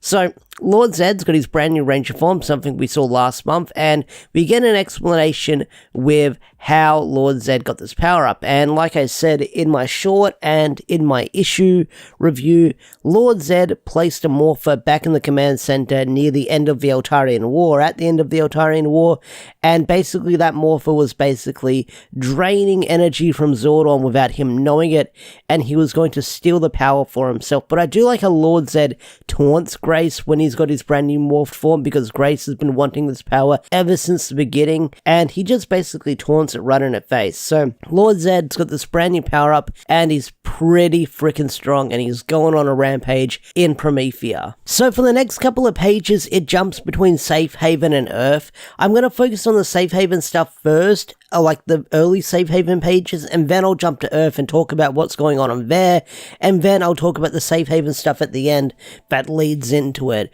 for the big end page reveal. So we have Alpha 1 getting interrogated by 11, and I gotta say, the banter between these two characters is kind of fun, I will say that. 11's a lot more serious and deadpan with his sort of deliveries and stuff like that, with how he talks, because after the Eltarian War, he put himself back together, and he doesn't want to get his memory restored, so he doesn't have any of that sass left in him. So unfortunately, he's like very serious and straight to the point. So I was wondering if like Alpha 1 would mess with him and get inside his mind, but 11 ain't having any of that. He's just very serious and straight to the point. And then on the next page, you have Zack and Trini having a discussion where Trini is kind of unsure about Alpha 1 getting interrogated by this because Zordon would never allow it, and he's a sentient being, he's still alive. But you have to remember, Alpha 1 is fucking evil. So I guess it's okay. I mean, he did try to kill you guys on several occasions, so is it okay to pull apart a robot and interrogate it? I don't know. I don't know where my morals lie in this either. But things are awkward for the two, and Trini's doubting herself, and Zack says, hey, you were red for a reason. And Trini says, red's just a color, we're in this together. And then the relationship starts to blossom some more, and then it gets awkward because, you know, the whole Jason and Trini thing. And Trini does apologize where she wanted to tell him, and Zack's like, I don't know if I should know about it, but Trini's like, I want to tell you. But then Aisha starts running in there and says, hey, we're gonna head out soon, but we can't get in contact with Zordon. Things aren't looking so good. And we find out why they can't get in contact with Zordon later. But on the next page, or a couple of pages later, you see Kim taking comfort in Yale with everything going on, and she basically unwinds and unpacks all her emotions into Yale, and it's a nice little scene. She's hugging the big giant space kitty, and I really enjoyed that moment where she says, maybe I'll just tell this to my therapist when I talk about my parents' divorce. So in moments like these are really nice because it shows how human these characters are, and even though they're like rangers and they're fighting aliens and stuff like that, they're still going for real shit, and I do appreciate that. I do appreciate seeing that side of the characters in this comic series. So after that, Adam comes running in, and they sort of confront Alpha 1 as he's still being interrogated, and he gives this big villainous speech saying the Rangers aren't going to win, Rita's building an army, she's going to mess you guys up, and Kim says, we've got the Navigator, and Alpha 1 replies with, do you think there's only one Navigator? We know where the other one is, and this is where it leads to the big battle on Earth. And I gotta say, when I saw these preview pages, I popped. I mean, I was popping all throughout this issue with all these reveals and page turners because they were something. So, meanwhile, back on Earth, you have Jason and Tommy sparring, and I do like that back and forth and that banter between the two because they referenced Green with Evil when they first had that karate match, and it was a draw, so they're very competitive, and I do like how that competitive nature between the two is still there, and they're still willing to throw hands just for the fun of it. But suddenly you see a large crash and a boom, and a hole is formed through the youth center, and as they look outside they see the Master Vile ship parked out front, which kind of got a laugh out of me because it's a giant skull ship. And after like it parks and you see the big reveal of Matt and the army of putties, it's just taken off. So like Rita was like, alright, I'm gonna drop you guys off there, I'm gonna do my thing, so see ya, bye. But yeah, when this invasion happens, Zordon's scared, he's like terrified because he can't get in contact with anyone, and then you see Matt with glowing red eyes as he's possessed by the Sword of Darkness, which a lot of people have been wondering how it comes back because it was destroyed in Green with Evil, but seeing how Rita is a space witch with the power of Satan now and Morphin Grid energy, she would have had some spell conjured up to make it come back so Matt can use it again and give it that power boost he needs. And give him a power boost it does, because Matt is vicious in this fight. And Matt being possessed by the Sword of Darkness and influenced by Rita's power, you can see the difference with how he fights and how more vicious he is in combat as he fights against the Rangers. I mean, in that first shot as he approaches Jason and Tommy, he's dragging the Sword of Darkness across the ground and you can see it sparking and he gives no fucks. I mean, Jason's like, I can kick your ass, and he just whomps Jason out of the way. And not only that, he even plays it strategically and stops the Rangers from morphing by attacking them when they go to morph because they're taking so long. He's like, I might as well attack you now and get it over with. And Billy is very apologetic, and Tommy as well, with everything going on after what happened to Matt, because they feel responsible for leaving him behind and what happened to him. But this fight is really freaking cool as they're trying to figure out a way to stop Matt, get a few good hits on him, and they come to the conclusion if they destroy the Sword of Darkness, that might free him as well. But I get the feeling even if they do destroy the Sword of Darkness, Matt is still going to be under Rita's influence. But Matt being under Rita's influence as she was able to break him with all that torture, he's given away some valuable secrets. That being, Grace is in possession of a navigator. So I'm really excited to see this fight between Matt and Tommy because these guys have never had a proper fight going at it. So we're going to get a really good match between the White Ranger and the Green Ranger. And I know someone in my comment section is going to say, yeah, we got this in the Return of the Green Green Ranger episode in Season 2. Yeah, but that fight wasn't good. Looking back on that fight was not good. It wasn't the best.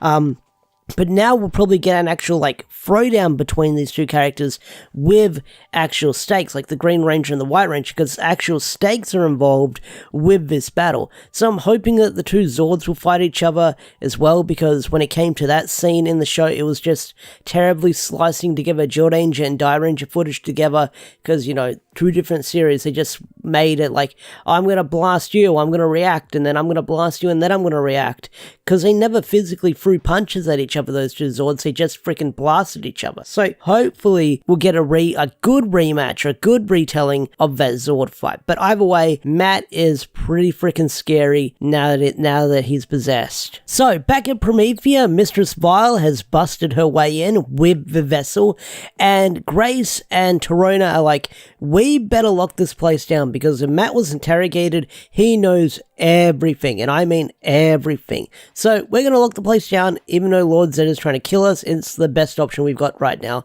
And as she's closing the door, Lord Zed's like, fuck this shit, I'm going out there. And Grace's response is like, oh, never mind, I guess we're not locked in here with Lord Zed. But Zed's staring down Rita, he's like, yo, check out my new power up. And Rita just taunts him, saying, you're freaking your ego's so damaged that you need this power up to think you can beat me. So then Rita's like, I'm just gonna go get this navigator and the vessel can fight you. So then we have Lord Zed and the vessel throwing hands, and it's a pretty even fight, even though Lord Zed is getting stomped at one point, and he soon realizes who the vessel is at one point, and the reveal of the vessel is Zordon. That's right, Zordon is the vessel. Now, a lot of people were speculating this, saying it could be Zordon from the Coinless timeline. I was like, that can't be. And then I went back and I reread those issues. I was like, oh yeah, he was trapped in a time void or something, or he was in limbo. So this could be a Zordon from a different timeline that ended up on that planet where the vessel was. And I believe next month's issue 108 is that flashback to find out how the vessel came to be and how Rita found out where they were. So I'm really excited for that issue, as we're going to learn more about the vessel's past and their true identity, which we found out more, but we're going to dive deeper into it next month, which I'm really excited for. So, the last few pages, you've got Alpha 1 giving this big evil speech, and then it cuts into the vault and safe haven, and we see a mysterious figure walking towards one of the dumpster vases, and he breaks it open, and it's Kia, and Kia's out of the vase, she's free, and they say, welcome back to the land of the living, Kia. And then on the final page, it's revealed to be Lord Draken. Draken is back, and he asks Kia, how would you like to save the world? And that's where it ends. Holy shit.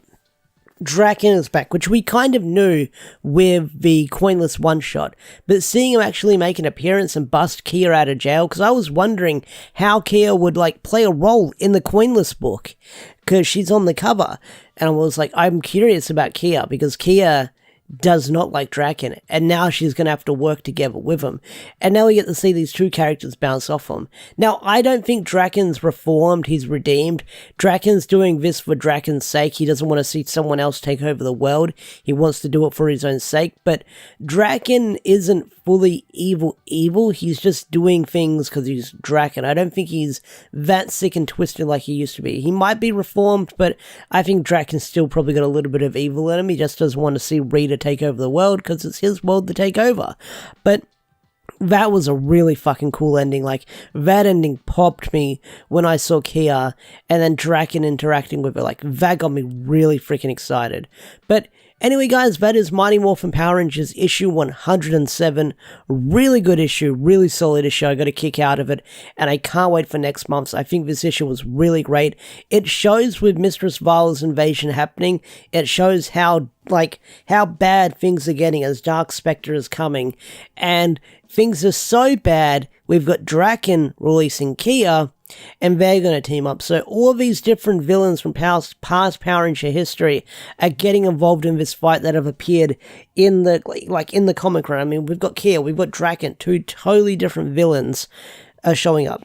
I'm guessing the Solar Rangers are going to play a part in this role as well, because Melissa did say she's going to pull from, like, every story arc, from every, like, not almost every bit of information, but whatever you can think that played an important role in this comic will probably come back. So no doubt about it, we're going to see the Solar Rangers show up in this arc. And when they do, I'm curious to see if they're going to have a brand new team, or we're just going to see Ari and Ellie, I believe their name was.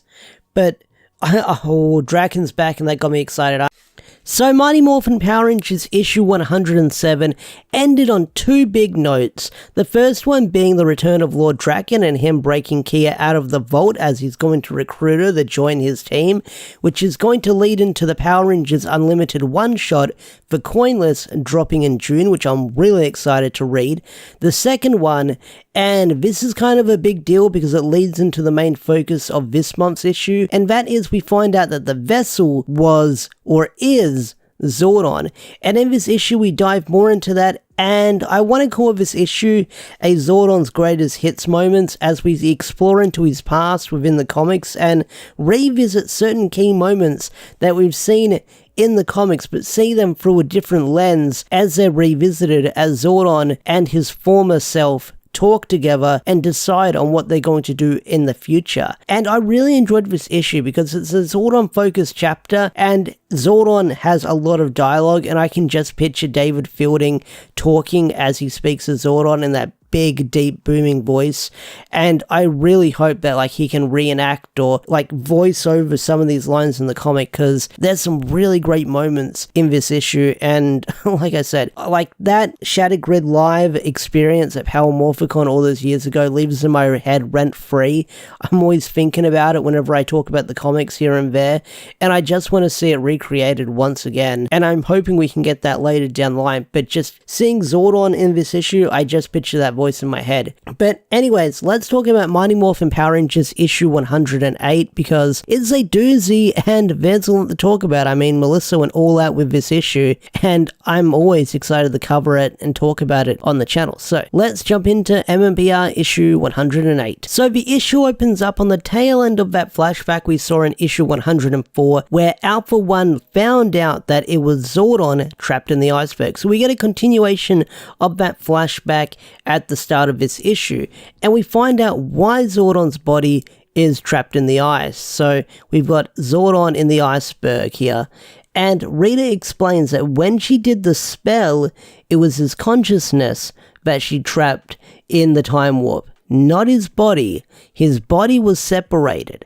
So she got an old friend, which was Lorian. If you don't remember Lorian was kind of the first Green Ranger, where Rita told them to steal the power coin from Ninja, but not only that, she also asked him to sort of keep Zordon's body somewhere safe where no one could find it, which I'm surprised that character was able to go through with it, because when we saw him in Go-Go, he tried turning on Rita with all that power, but I guess all that power made him want to turn on Rita. So what Rita has on her hands right now is basically a lifeless husk of Zordon, an empty body, a shell, and what she plans on doing with that shell is turning it into a host for Dark Specter.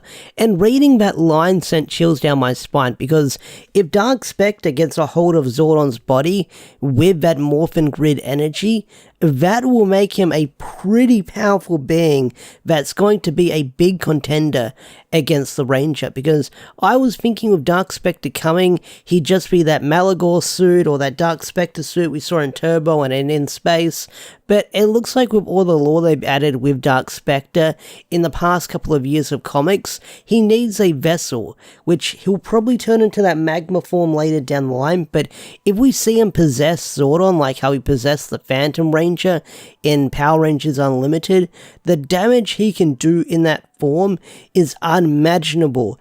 And if they go down that route in this story arc, I am ready to see what the hell is going to happen and whatever Melissa is planning. Like, I am all in.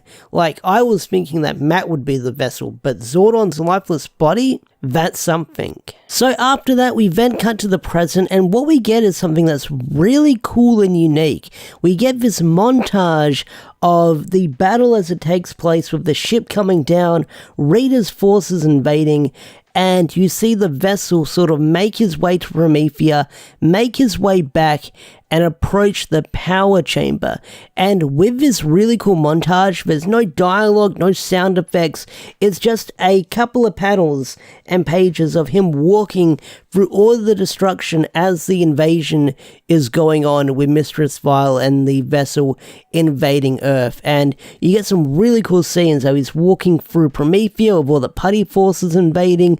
There's a scene where he walks through the city and you see the Rangers battling against Matt and the putty forces as well. Then you get this one panel of Matt summoning the Dragon Sword and it just zooms through the city and the vessel is just walking by like minding no one else's business but his own. And then you see him approach the command center or the power chamber, whatever you want to call it, and he enters, and that's when shit goes down. So when he enters the power chamber, you have Rocky and Adam just arriving on the scene after what happened in the past couple of issues where they've been off planet and they've been helping out the Omega Rangers. So they finally just get back, and the vessel makes short work of them really quickly, and they're in shock that they're fighting Zordon or facing Zordon's body, and they get thrown to the side. Poor Rocky and Adam, I feel sorry for them because they get tossed around really badly. But then it's Alpha 5 gets messed up in this issue. Like, they're freaking brutal with how they are to Alpha in this comics. I mean, he gets punched right through the stomach, and it's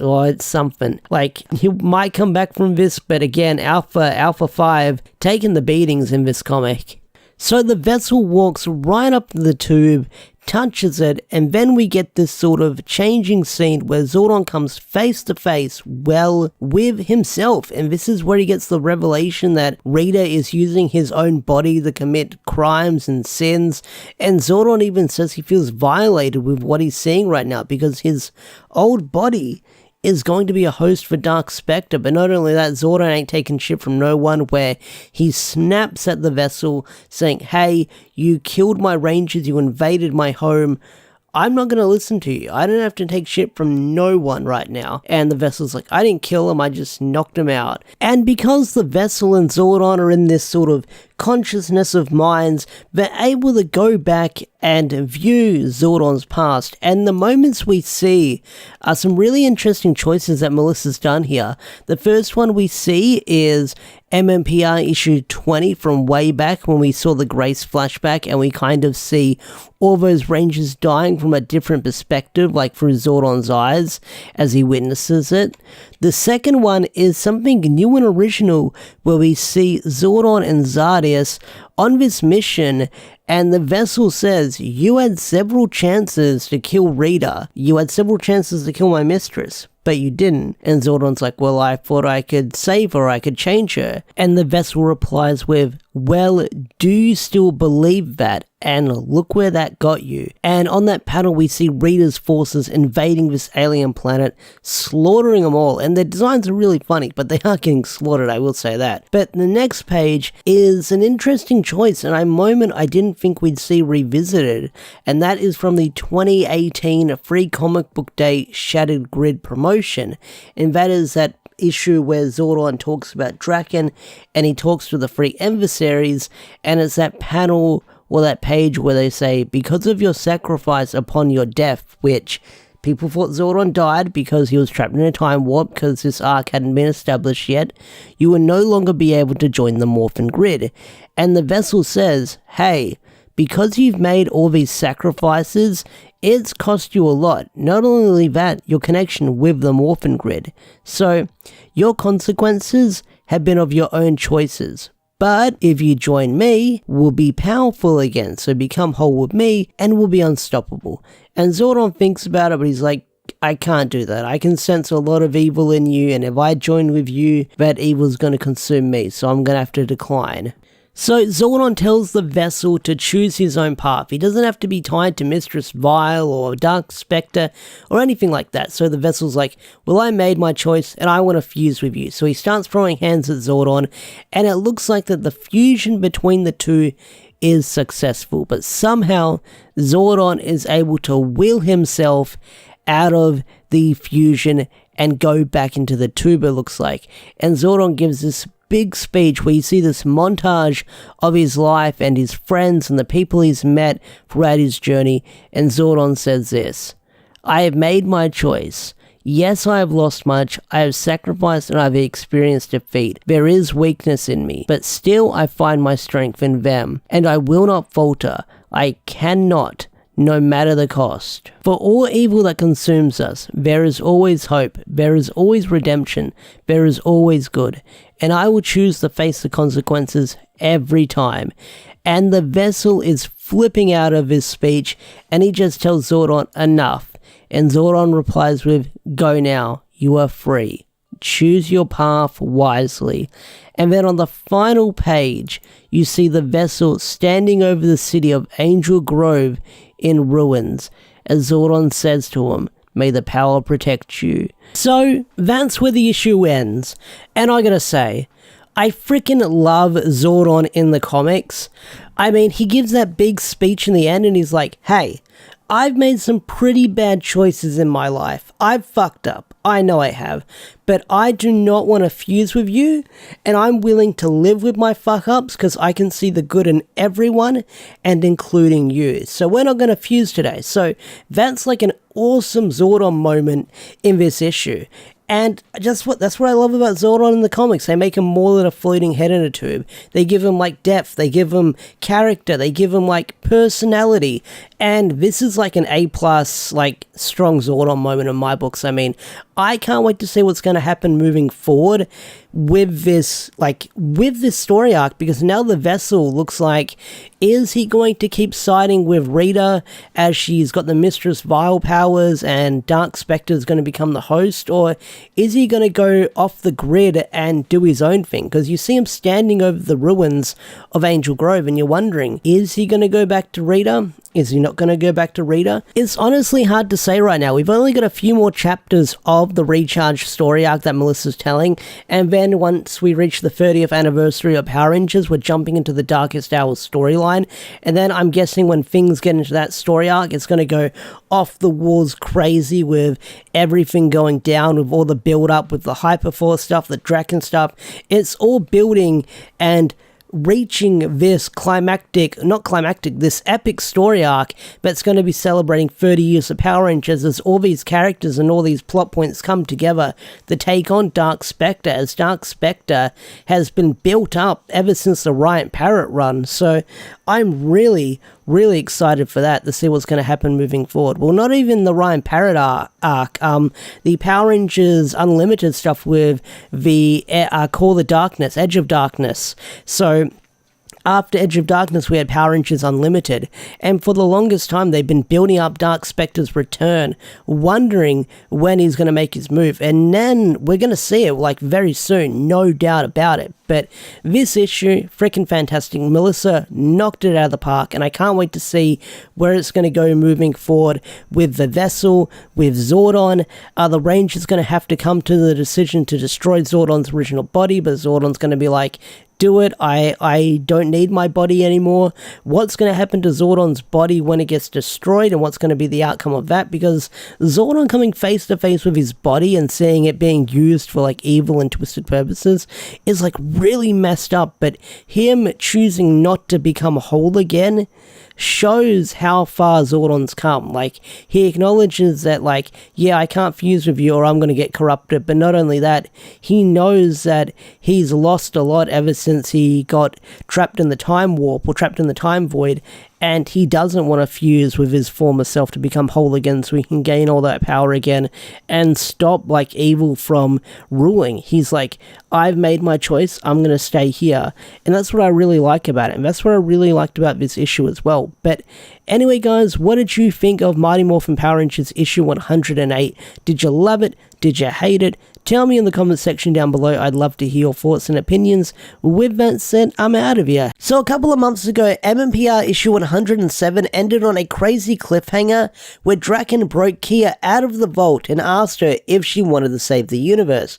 Now issue 109 continues that cliffhanger, but not only that, it leads into the upcoming Draken storyline we'll be getting called Power Rangers Unlimited the Coinless, where we see Draken and Kia return to the world of the Coinless, where Draken is going to be forming something called the Draken Rangers. What that means or what it's going to be about, I have no idea as of the time of recording this video, but it sounds like things are going to be freaking crazy with that issue. But issue 109 of Mighty Morphin Power Rangers is a wild roller coaster of a ride that Melissa just keeps doing loops and turns as the story progresses. But not only that, this issue seems like that Mistress Vile is going to be winning this battle, as even though our heroes are making progress in some fights, they can't stand up to Mistress Vile, the Vessel, and whatever she has in store for our heroes moving forward. So, let's talk about issue 109 of Mighty Morphin Power Rangers as we get closer and closer to the Darkest Hour storyline that will be dropping in August. So, issue 109 picks up where issue 107 left off at,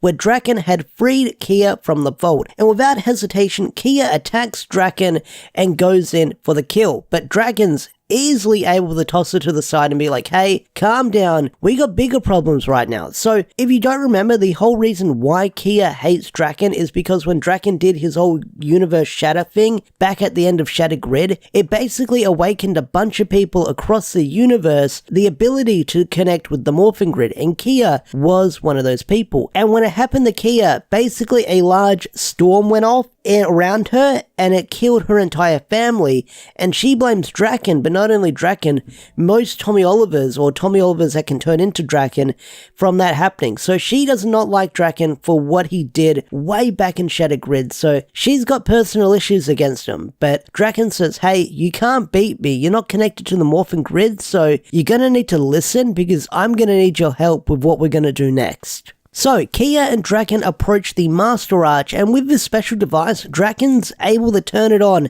and activate it. With however he got this device, I have no idea, but he did say with the recent events that's happening right now, he's become more resourceful. So, as they activate the Master Forge, you have Keva and Yale show up. And I love Kia's reaction to Yale showing up, as Kia is pissed off that they gave her Morpher to a cat. So, Keva and Yale try stopping Draken and Kia, but they easily get one-shot and basically tossed to the side with how strong they are. As Draken and Kia are leaving and traveling through the Master Forge, which I gotta laugh because Draken is basically dragging Kia by her little cape thingy because Kia is wanting to throw hands with Trini for giving her Morpher to a cat. But as Draken's leaving, he gives this word of advice to Trini and Zack by saying, Trini, destroy this arch, trust me. You won't be able to stop me if she gets to it.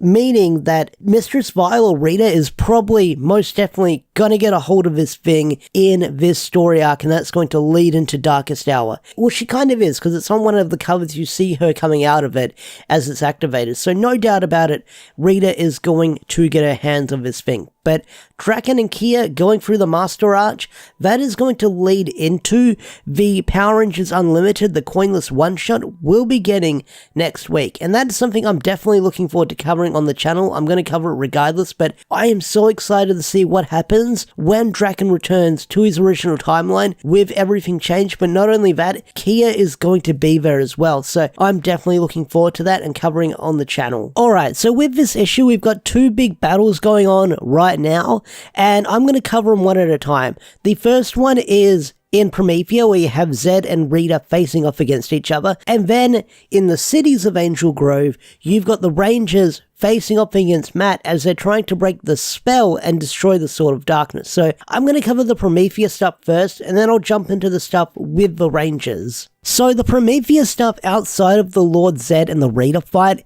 is fascinating to me, because we've got Grace Sterling. Now, Grace Sterling has been a character that's always planned ahead, had a plan within a plan, a backup plan for a backup plan, and she's always been level-headed and prepared for the worst. And in this situation, she is backed into a corner, as recently with Matt being captured, all her secrets, all her plans, even her past has been revealed to Rita with what Matt told her. And in this issue, you can see the despair and the fear on her face as she's pushed into this corner and doesn't know what to do. Like, she doesn't know what to do. She thinks that the best thing she can do is run and let Terrana escape, because she knows that Rita's going to be hunting her down. And there's some interesting bits of dialogue when Grace is telling Terrana to escape, where she says that even our backup ranger has been missing for over a year. So I'm guessing that means Ranger Slayer, because Ranger Slayer was working for Grace when we met up with her in Necessary Evil. So after the whole battle in Necessary Evil, Kim went back home to that timeline, or Ranger Slayer went back home to that timeline, and I guess never made contact with Grace that she was going back home. So that would make sense that, like, Ranger Slayer has been missing in action for the longest time, ever since we last saw her, or when Ranger Slayer probably made contact with Grace. But there's another interesting bit of dialogue in this issue where Rita knows about Grace's backstory,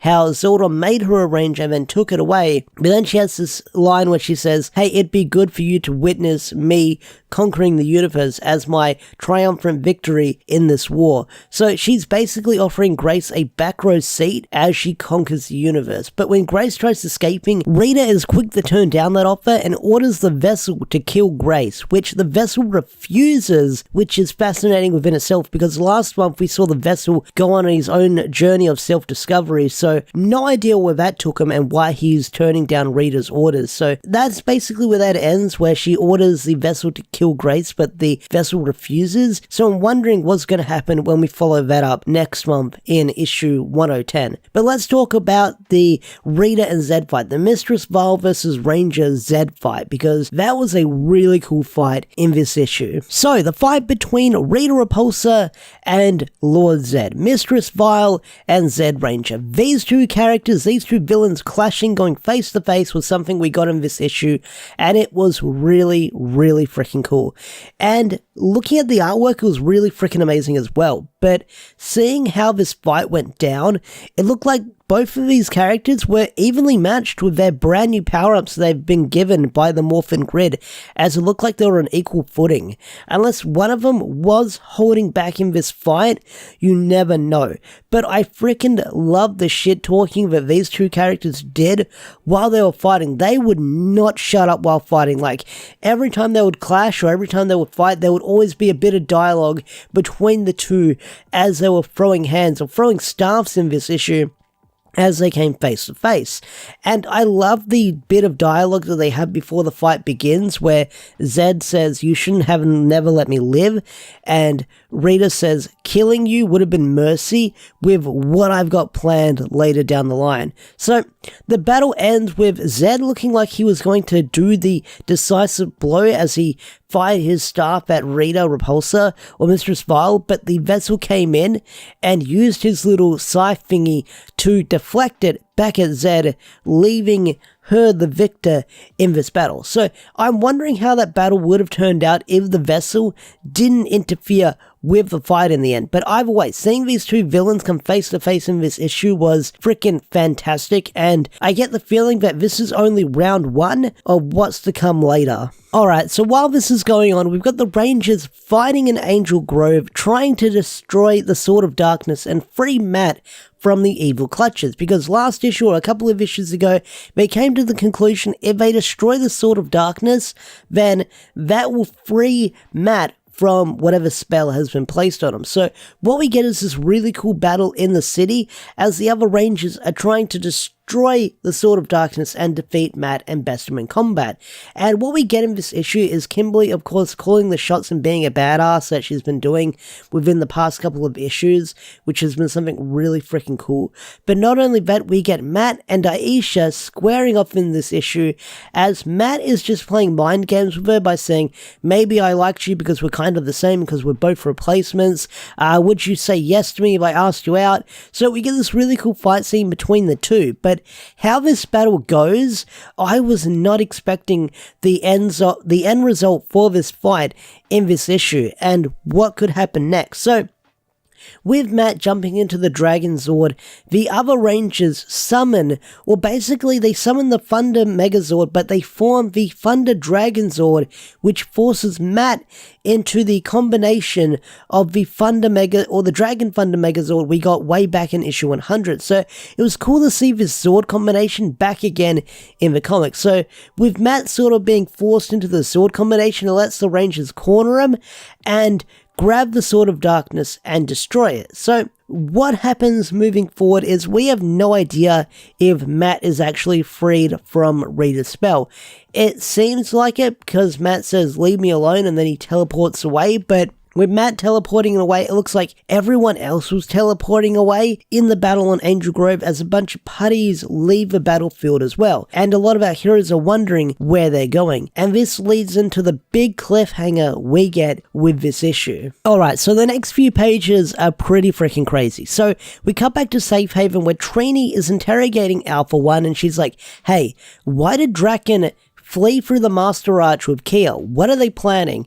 And Alpha 1 says, I have no idea.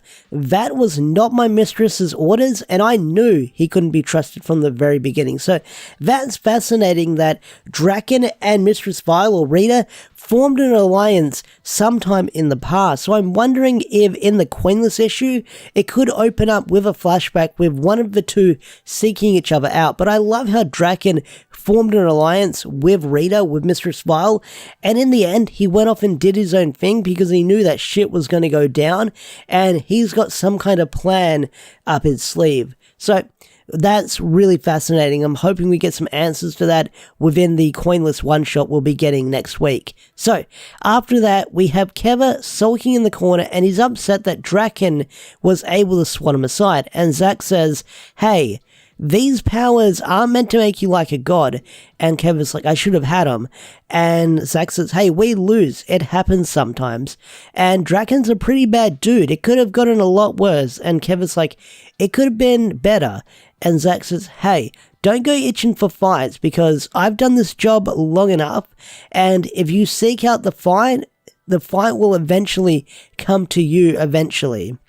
And on that, we have a panel of Safe Haven and several ships are hovering above it, coming down to land, and that's where the issue ends. So, no doubt about it, when all the putties and everyone else fled, that's where they're going. They're going to Safe Haven now that they've got the locator, and they're going to use the Master Forge with what Draken was warning everyone about. So it's finally here, Power Rangers Unlimited v Coinless. Now, if you're a fan of zombies, The Walking Dead, survival horror, and Power Rangers, and you grab those genres and you mush them together, well, you get Power Rangers Unlimited, the Coinless, written by Adam Caesar. And I gotta say, I really enjoyed this one-shot because it's been a long time since we saw Draken back in his own universe, but not only that, it's been a while since we've seen the Coinless in their universe as well. The last time we saw the Coinless was back in Draken New Dawn, and Draken New Dawn is kind of a controversial miniseries amongst the fandom. Some people love it, some people hate it,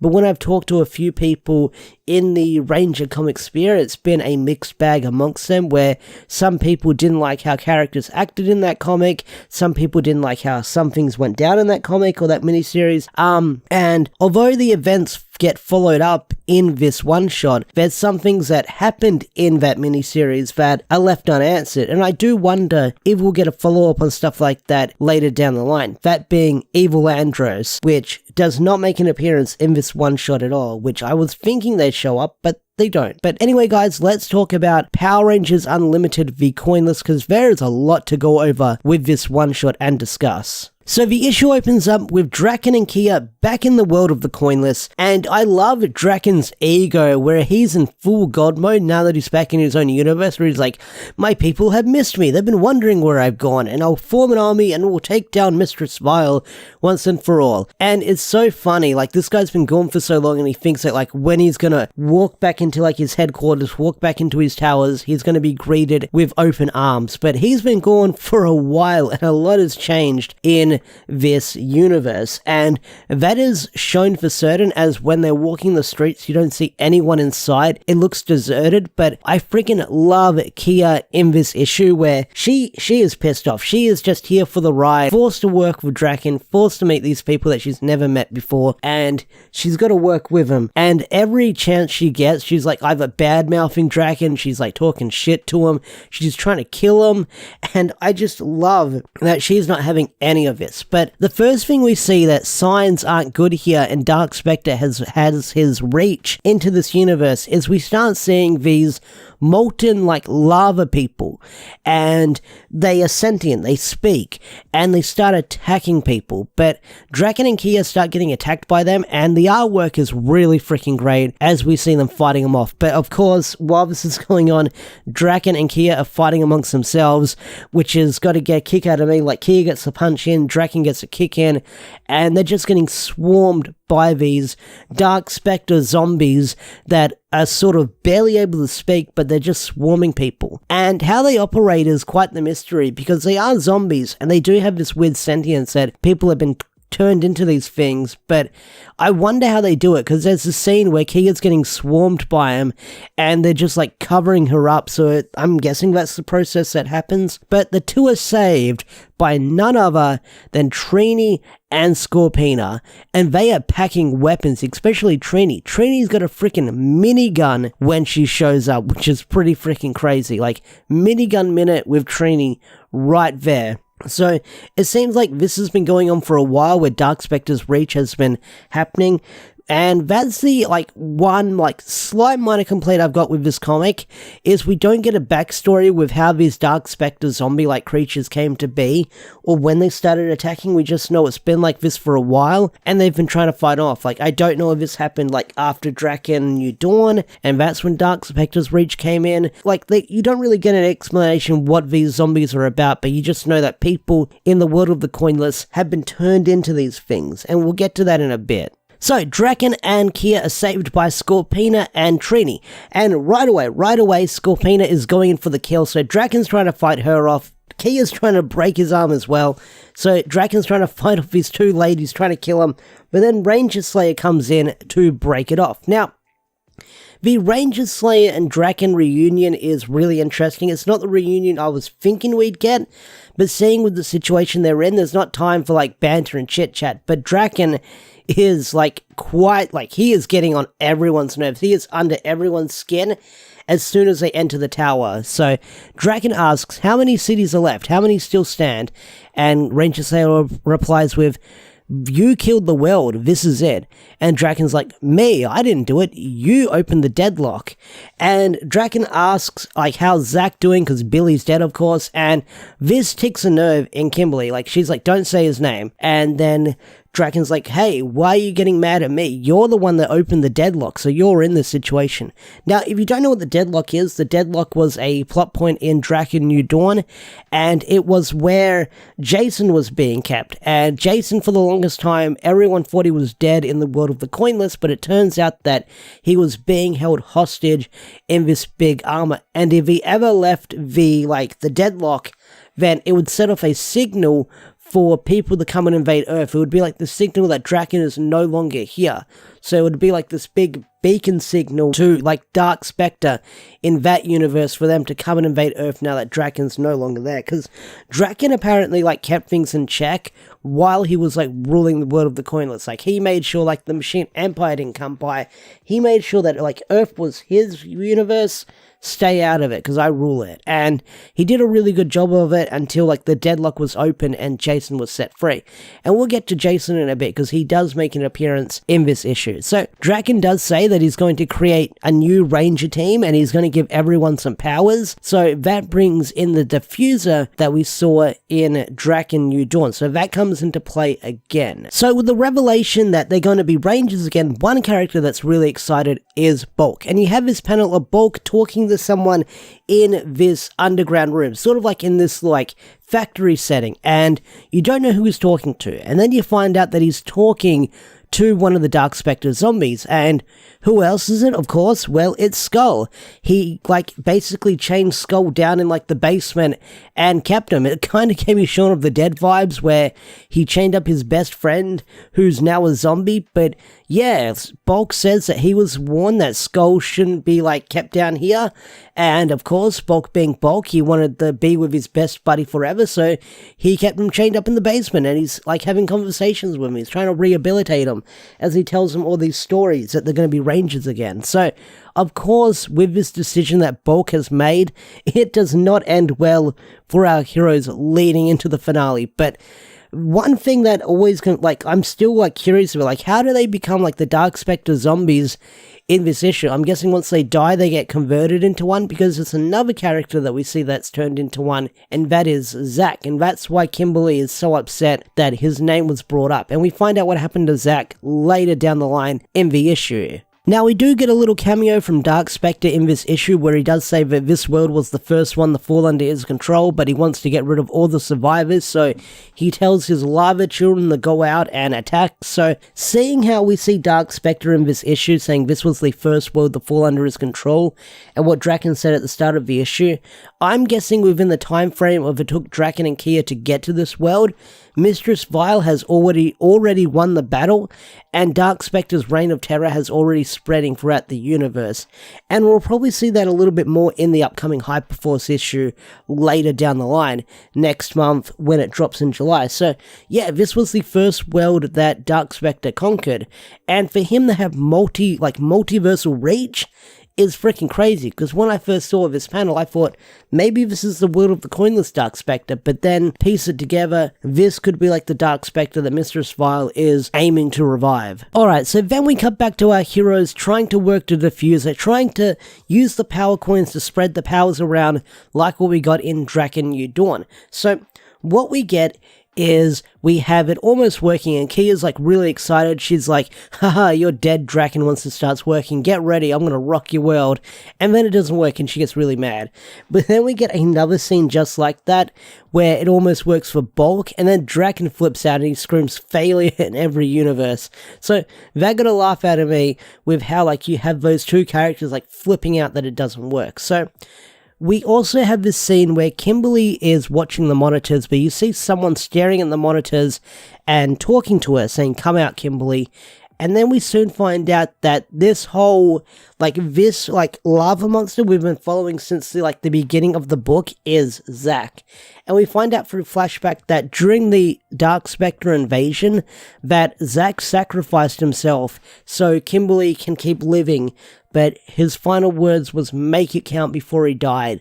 And that's sort of like the words that this Dark Specter Zack zombie can process as he's moving around the city. So, like I said, such a Night of the Living Dead zombie situation that we've got going on here with these Dark Specter zombies. So, After that, you then find out that Trini has got Billy's power coin the whole time. Now, if you don't remember, Billy's been dead in the world of the Coinless for the longest time. It was one of the big reveals we found out when we first visited this timeline where Billy was dead in this universe, but Trini's been holding onto the Triceratops coin the entire time, ever since like Draken New Dawn, and Kimberly kind of snaps saying, why didn't you use that earlier? We could have needed that, we could have used that. And Trini says, I know, but it's the only thing I've got to to hold on to that I can keep in my memory about him. So I can understand where both sides are coming from, but then we get the reveal from Kimberly saying, hey, if you want more power coins, we gotta go up. And then that's when they do this big stealth mission. They go up the tower to pay a visit to an old ranger friend. So they end up visiting none other than World of the Coinless Jason Lee Scott. Now, World of the Coinless Jason is kind of a mixed opinion of how he acted in World of the Coinless. Not a lot of people liked how that Jason ended up acting, but what we get is when Draken opens the door, he gets blasted by something. And what we get is this reveal of Jason with a shotgun that blasted Draken point blank. And Jason's like, oh, I thought you were one of them. And Kimberly's like, no, you didn't. And he's like, no, I didn't. So he's like, come in, first aid's in the fridge. So while Kimberly's making this big speech while they need help from him, Draken's like coughing on the floor going, you'll regret this. And then there's a scene where they're talking about using the powers again. And Draken's like, well, I didn't invite you, Scott. And Kimberly's like, don't make me tell him to shoot you again. And that scene definitely got a laugh out of me. So with Jason giving them remnants of the old power coins and the diffuser up and running, we have our unlikely heroes morph into the Draken Rangers, giving us a look at a brand new Ranger suit design for our unlikely heroes. So, with the Draken Rangers, we've got Bulk as the Red Ranger, Trini as the Yellow Ranger, Scorpina as the Black Ranger, Kia as the Blue Ranger, Draken as the Green Ranger, and Kimberly as the Pink Ranger, of course. So, these suit designs, I feel like these suits are going to be mixed amongst the fandom. Some people are going to love them, some people are going to hate them. I like them. They've got this they've got the represent colors, and then the chest piece and the lower parts are black, except for Draken. Draken is all green, and Scorpina sort of has this grayish black going to it, so sort of like the black going down doesn't like blend in. What the helmets look like, they look like the Mighty Morphin helmets-ish, kind of, sort of, but they've sort of got this like Draken look to them, like they've got teeth going on for them. They look a little bit more vicious, especially for suits like Trini and Bulk, where that's meant to be the Tyrannosaurus, where like the Tyrannosaurus teeth are more like sharp teeth, so they look more monstrous.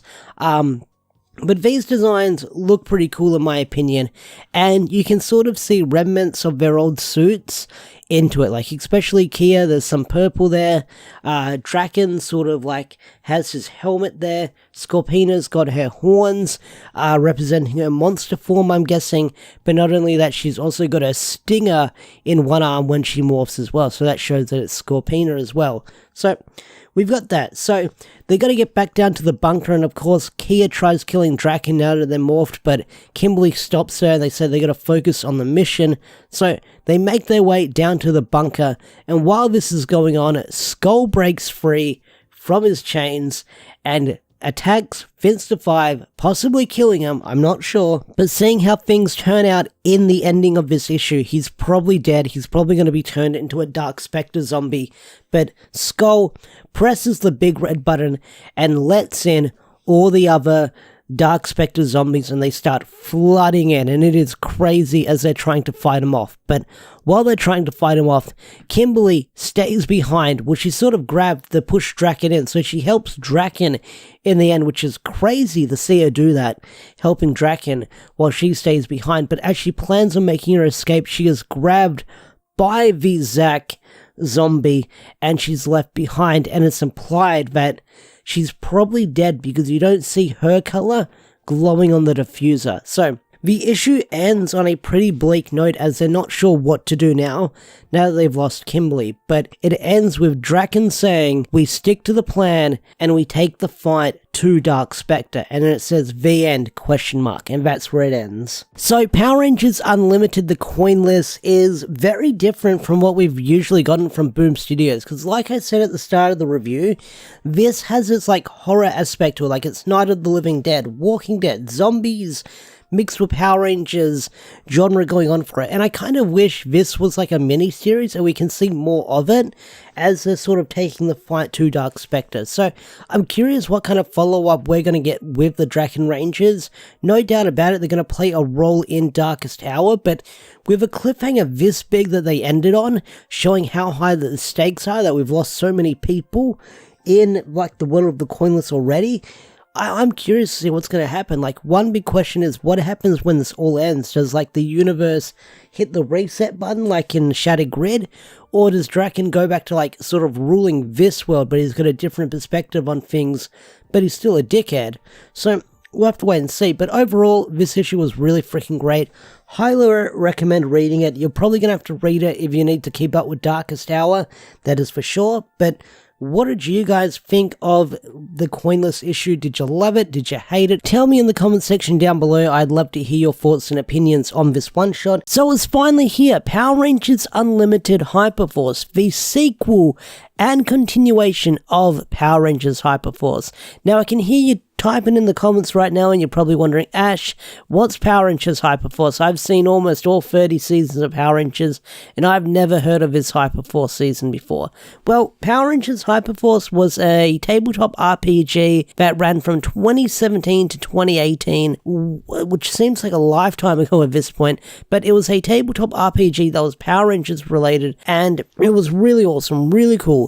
It built up story, it was in real time, so you saw everything happening as it happened, and it was great. And it ended on this cliffhanger, and for the longest time, fans have been clamoring for a season 2 of Hyperforce. Now, when Hyperforce was ending, it was in the weird era and the shift of Hasbro buying the brand, so I'm not sure if it was meant to be a season 2 or if it was going to be a season 2, but for the longest time, fans have been wanting a season 2 of Power Rangers Hyperforce. And now it looks like we're finally getting that sequel and that continuation with the comics, but not only that, the Hyperforce Rangers will be playing a role in the Darkest Hour storyline moving forward, so that's something I'm really excited to talk about. Now, this Hyperforce one-shot is being written by Melissa Flores and Megan Camarena. Now, Megan played Chloe Ashford in Power Rangers Hyperforce, the Pink Ranger, and Melissa is the current writer on the MMPR comics. So, Melissa was actually the writer and director for a lot of Power Rangers Hyperforce, so this series was basically their baby, and it's glad to see Megan come aboard and work on it as well, where you can have two people who worked closely with the source material writing this one-shot. But not only that, the cast of Hyperforce is full of familiar faces you might have heard of.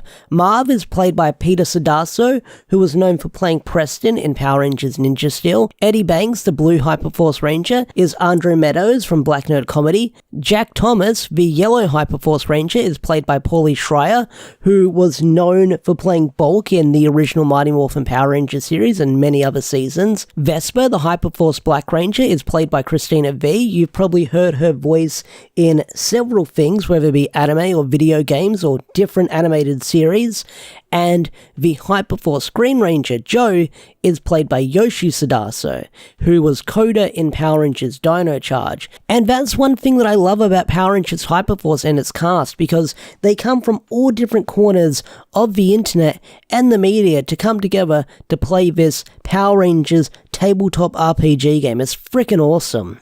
Now, because Hyperforce was a tabletop RPG, it wasn't like your traditional Power Rangers show, so you had to use your imagination to sort of picture and understand what they were talking about as the episodes were airing. But seeing how we're getting the sequel with the comic, those locations, those characters are brought to life in this one-shot. And if you're a fan of Hyperforce, you get to see some of these characters, some of these locations brought to life in this comic book, and it's freaking fantastic. So if you're a fan of Power Rangers Hyperforce, you're definitely going to get a kick out of this one-shot. So without any further ado, let's do the recap, the review, the rundown, whatever you want to call it, of this comic of Power Rangers Unlimited Hyperforce. Hyperforce because there is a lot to go over. So Hyperforce takes place in a timeline where the Z-Wave never happened. So Chloe sums it up pretty well in the first couple of pages where she recaps what happened in Hyperforce, just in case you missed it, because I'm sure that a lot of readers would be jumping onto this who have not seen Hyperforce. So they sum it up really well. So this universe is a universe where the Z-Wave never happened because Chloe's father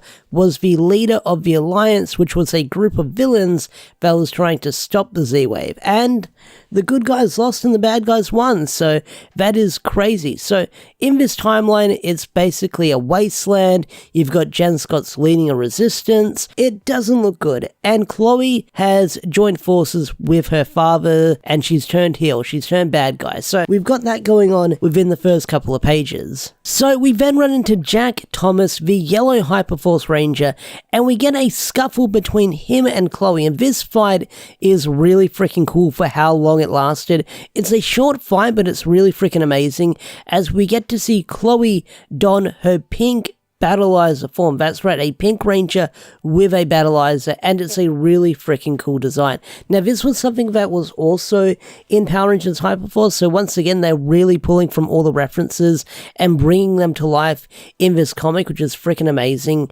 And this Battleizer looks great. I'm a huge fan of this Battleizer design, but the whole reason why Chloe is working with her father is to find a way to save the timeline and fix it and restore everything back to normal. So that means working with your dad, who is the one that caused all this destruction. So Chloe ends up getting taken by force by Jack when Alpha 55 zaps her and knocks her unconscious, and Chloe is trying to do the lone wolf thing. She wants to save the timeline by herself, save Zordon, find her mum, and make sure everything goes right again. But they can't really do that on their own, and Jack insists on getting the team back together, and we learn that the Hyperforce team has disbanded since then. You had Joe, who went after Nadira, that's right, Nadira from Time Force. Joe got married to that character in the nearby future, and if you've read Sins of the Future, you kind of get teasers of that reference of those events happening in that book. So you've got that, and Marv chased after him, so they ended up getting captured. And then you've got Vesper and Eddie, who broke it off seemingly, but they're in two totally different locations, and that's one thing I loved with these next couple of pages when we reunite with Vesper and Eddie, as we revisit locations that were based around episodes in Power Rangers Hyperforce, and we get to see them again in this comic, which is really freaking cool, and it definitely got a kick out of me when I was reading this comic. So I loved revisiting these locations that we heard about in Hyperforce and now we're seeing for the very first time, which is really freaking cool. So they end up going to the North Pole in Santa's village to find Vesper, and what it turns into is a scene of Jingle All the Way where they're just punching the crap out of elves, the elves that are rebelling, I guess, and that's just wacky, silly fun. And Vesper somehow has become the High Elf, which is crazy within itself, but that's crazy. But I love the attention to detail where it's Jack's first time coming here, as in the episode of Hyperforce, I believe Paul Schreier, known for playing Bulk, he wasn't in that episode, so this is his first time experiencing that, so I like that attention, the continuity and detail there. So they get Vesper, and then they go to find Eddie in Ye Old Times, London, King Arthur's Court, which is another location they visited in Hyperforce. So the whole reason why Eddie is in this timeline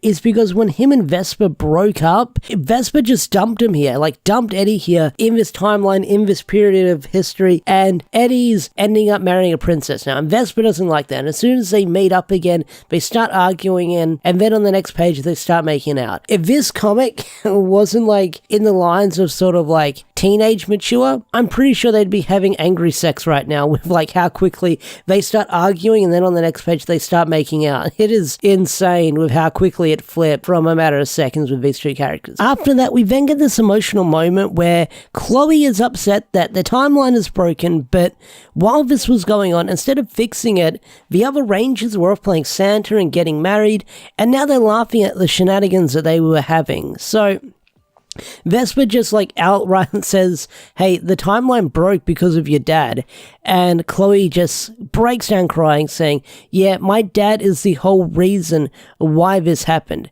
and did you ever think how it would have affected me? And this is where Jack has this really nice moment where he says, look, I'm not a family man, but I've always considered you as family. And then you have Eddie saying that he was ashamed that they lost, so he ran away.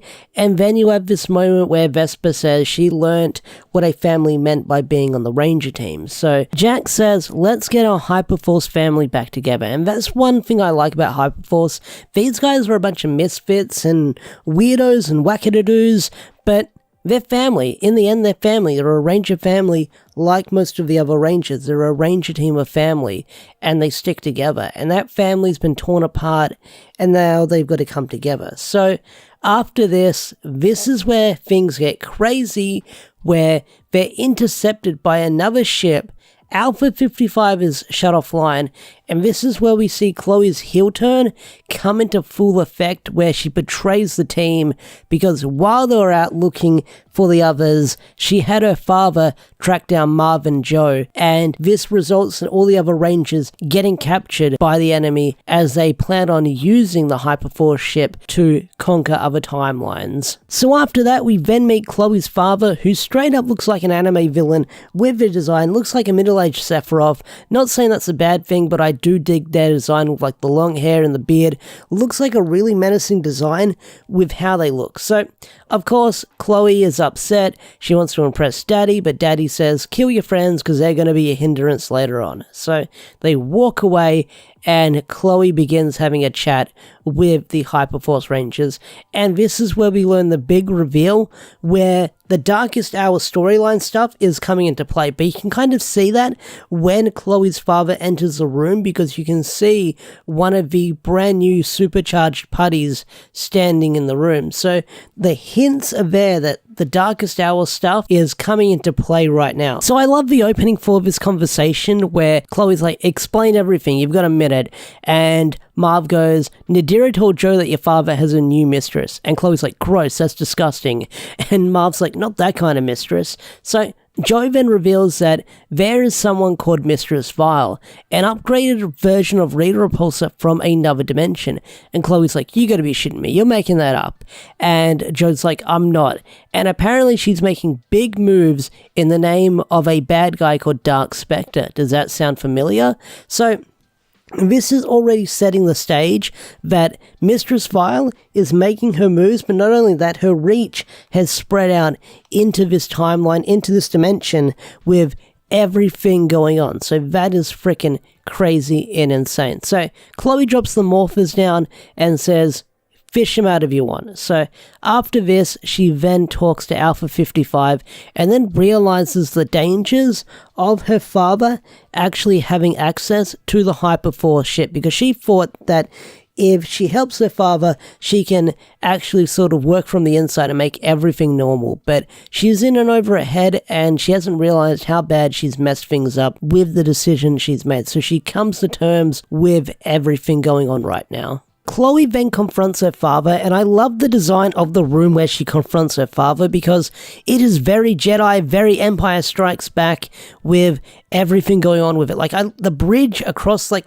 the room is very, like, so Star Wars like with how this ship is set up. It's so freaking cool. Like, I love the design. They're the vibes it was giving me with how this room is set up. So Chloe confronts her father, and he's like, hey, I've done everything I need to do on this timeline, but that was only a test, because Mistress Vile and Dark Specter, we can reshape the entire universe, the Morphin Grid itself. And Chloe doesn't have any of that. She's like, no way, I'm going to stop you. Now, while this is going on, you do have the other Hyperforce Rangers breaking out of their jail cell. You do get a comedic scene where Vesper's torn off one of her arms, and she's using it as an extender to reach out and grab the morphers that are on the floor that Chloe put there. So that was really funny seeing that scene there. But the other Rangers bust out of prison and start busting some bad guys in this fight scene. But as this is going on, things get really out of control really fast, as we've not only that got the deal with the Alliance soldiers,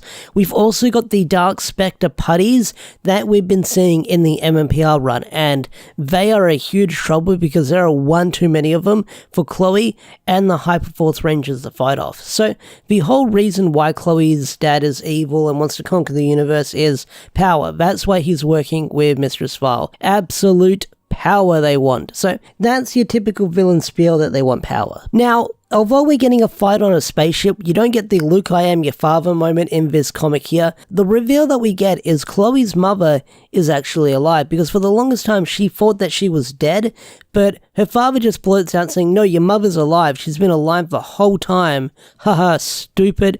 And that's the big reveal, that Chloe's mother is alive. But while this is all going on, like, shit is hitting the fan really quickly. But one thing that we see is really cool in this fight is that all the parties come together and they form this giant golem, and Chloe's father, Mr. Ashford, gets on top of it. And I kind of wish the fight continued here, because this is when it gets really freaking crazy. Like, we need Megazord action now, but Marv, being the leader, knows they can't win and decides to pull out while they can, because there's no winning this fight. Like, they even admit it when they escape. Like, we would have not won that. We would have died. So back on the ship, they have a discussion saying that whoever this Mistress Vile person is, they can't be good news, especially if they plan on taking over the Morphin Grid.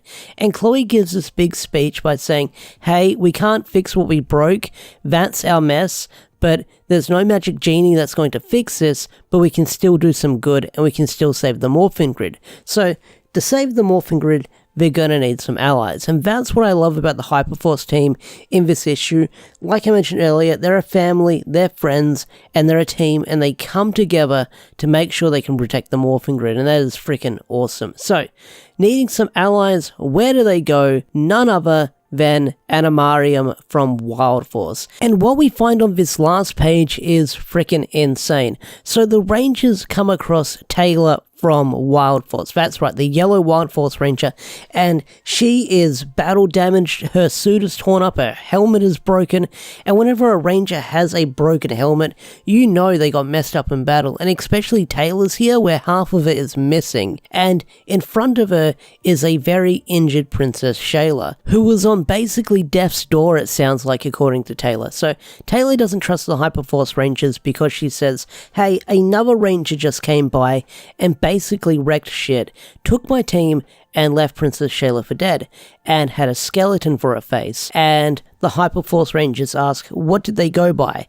And Taylor replies with, the Death Ranger. And then on the final panel, you have the Death Ranger standing on a cliffside with a Death Ranger-ified Cole and a Death Ranger-ified Max standing behind them. And the Hyperforce Rangers ask, well, what did this Death Ranger want? And Taylor responds with, they said their mistress wanted everything. And that's pretty much where that issue ends off on, where you have the Death Ranger standing on the cliffside with the Wild Force Rangers behind them. And that is a crazy freaking ending. But not only that, this issue was fantastic. Melissa and Megan knocked it out of the park with this issue, and I think they did a fantastic job telling a story with these characters and bringing them to life once again. But not only that, it looks like that the Hyperforce Rangers will be playing a role in the Darkest Hour storyline. And seeing how we've already seen the preview pages for issue 110, I'm really excited to see where it's going to go moving forward, because now we've got a little bit of answers of what's going to happen next week when MMPR issue 110 drops. But overall, I love this issue. I freaking love seeing the Hyperforce Rangers again. This issue, like I said at the start of the review, was basically a love letter to the fans of Hyperforce. So if you love Hyperforce, then you're definitely going to love this one shot. But not only that, this is going to tie into the Darkest Hour storyline. So if you've never seen Hyperforce, then hopefully you got to fall in love with these characters or got to meet them for the very first time, which would be really great. But anyway, guys, I think I'm going to bring this review to a close here. What did you think of Power Rangers Unlimited Hyperforce? Did you love it? Did you hate it? Tell me in the comment section down below. I'd love to hear your thoughts and opinions. And with that said, I'm out of here. Have a wonderful day or night. Peace out. Take care and goodbye. Dark Specter has finally been resurrected. After years of build-up, Dark Specter will finally be making his appearance in the Power Ranger comics, being the main threat. And this is something that's been built up for the longest time in the Power Ranger comics, as we've heard his name murmured throughout several runs, throughout several story arcs where several villains have feared this guy and his power. And thanks to Mr. Mistress Vile obtaining the Zeo Crystal and using the empty shell of Zordon's body, Dark Specter now has a vessel, and it all begins in Mighty Morphin Power Rangers issue 110, the prelude to Darkest Hour. And Darkest Hour is going to last an entire year. That's right, Darkest Hour is going to go on for an entire year. It kicks off in August 2023, next month, for the 30th anniversary of Power Rangers, and it is going to go on until August 2024. So this is going to be a year-long event, and I'm really, really excited to see what Melissa is going to do for this story arc, because she has been killing it. But not only that, this issue is freaking fantastic, as it shows the despair and the peril that our heroes are in, as Mistress Vile seems like she's already won the battle before it's even began. But not only that, the character drama that everyone's going through, the interactions between all these different characters as they meet, it's freaking fantastic. I can't wait to talk about it in this video. So without any further ado, let's talk about Mighty Morphin Power Rangers issue 110. So the issue kicks off with the Omega Rangers talking about Draken's recent actions and how he told Trini to destroy the Master Arch before Rita could actually use it. And they're trying to figure out what exactly Draken was trying to tell them and why he did the things he did, because he went with Kia of all people. But not only that, he cut off his only way coming back home, which is kind of a weird move to pull off if you're working with Mistress Vile. Zack comes to the conclusion that Draken's crazy because Draken does the things that Draken does because he's Draken. But Trini's trying to come up with the logical answer, trying to come up with what the heck is Draken doing. And then she comes to the conclusion that Draken's scared.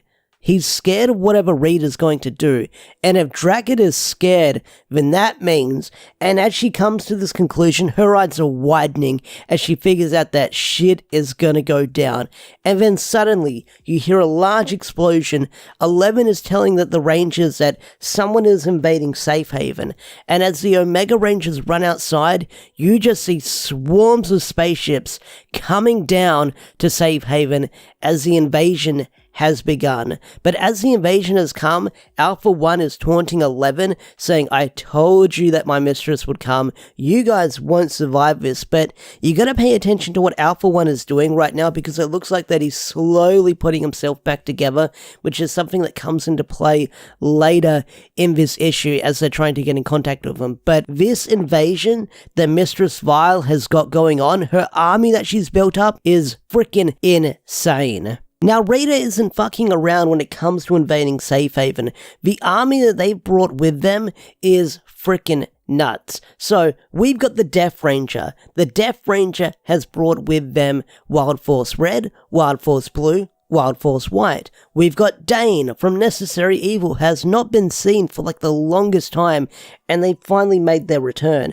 But a lot of people have been questioning, how is the Death Ranger back? Well, it's not properly explained, but when Trini has a confrontation with the Death Ranger in this issue, the Death Ranger does say that due to serving Mistress Vile and Dark Specter, they've given them certain rewards, that being a body. So whoever body they're using right now, no idea, but we'll probably get an answer within the next couple of issues, because it could be anyone's body that they're using as a vessel right now. Speaking of vessels, we pick up where last month's issue left off on, where the vessel had refused to follow Rita's orders when she ordered him to take care of Grace. And the vessel is basically, he's nervous, he's stuttering his words, and Rita isn't taking shit from no one and basically backhands him and says, hey, you're a vessel, you don't think for yourself. You probably got this idea from visiting our mutual friend, and now somehow you've gained sentience, but you're a vessel. You don't think, you don't act,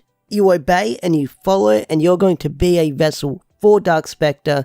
That's vital. So it's interesting to see the vessel gain some sentience or gain a conscience after visiting Zordon. So no doubt about it, after what happened a couple of months ago with that issue where the vessel confronted his consciousness, he must have had some moment where he realized that he wanted to make a difference and do his own thing, but Rita, being very powerful as Mistress Vile, isn't going to let any of that slide. So Matt then returns and Grace tries to apologize to him, but Matt basically tells her to stick that apology up her ass, as he doesn't need it and he doesn't ever want it. So with that said, Rita then says, let's get out of here, we've got a ritual to do, we can't waste any more time. While this is going on, the Rangers have tracked down Matt's signal to Promethea, but they don't bump into Matt, they bump into none other than Lord Zed in his brand new Ranger form. And I love Kimberly's reaction where she's like, oh hell no, I guess they'll give anyone a morpher these days, which is kind of funny with the line within itself, because that's probably like how like a lot of the fandom reacts to when a character just randomly morphs. It's like they'll give anyone a Super Saiyan transformation these days. So I just love that line. So Lord Zed,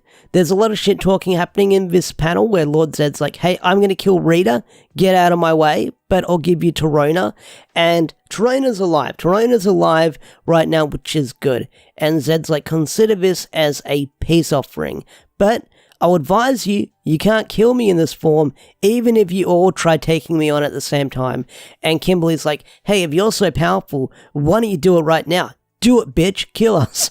Kimberly's like, oh, I love Kimberly's like attitude she's been giving within like the past couple of issues. She's been like talking mad shit to everyone ever since like the story arc began and the stuff went down with Matt. Like she's been big mad at everyone. And Lord says like, I've got other things to do. I'll get you guys later. And he advises them that Rita's probably gone to Safe Haven because that's where the Master Arch is. And I'm going to go to Safe Haven and I'm going to kill her myself. And with Lord Zed walking away, Kimberly's pissed off because Tommy didn't do anything about it. So the two of them get into another bickering match. But Aisha is quick to break it up between the two because this is no time for fighting right now.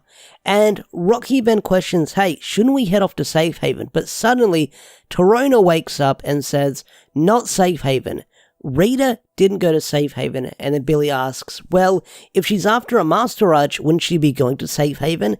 And Torona replies with, no, there's another one, and it's on Earth. And then on the next page, we get the reveal that there's another Master Arch on the Bermuda Triangle, which is a really cool callback, because I know in the Turbo movie it was called the Nemesis Triangle, but it was basically the Bermuda Triangle, and they just changed the name. So it's cool to see like a Master Arch all the way out in the middle of nowhere, out at sea, that Grace has had her hands on for the longest time. But ages ago, Grace did tease or hint at Billy saying, hey, everything we find, we don't have to tell you. So they found this, and they've kept it hidden for the longest time, for God knows how long, with how Promethea operates. But they basically found another Master Arch on Earth, and that means the whole Safe Haven invasion was the biggest fake out, as Rita was never there the entire time.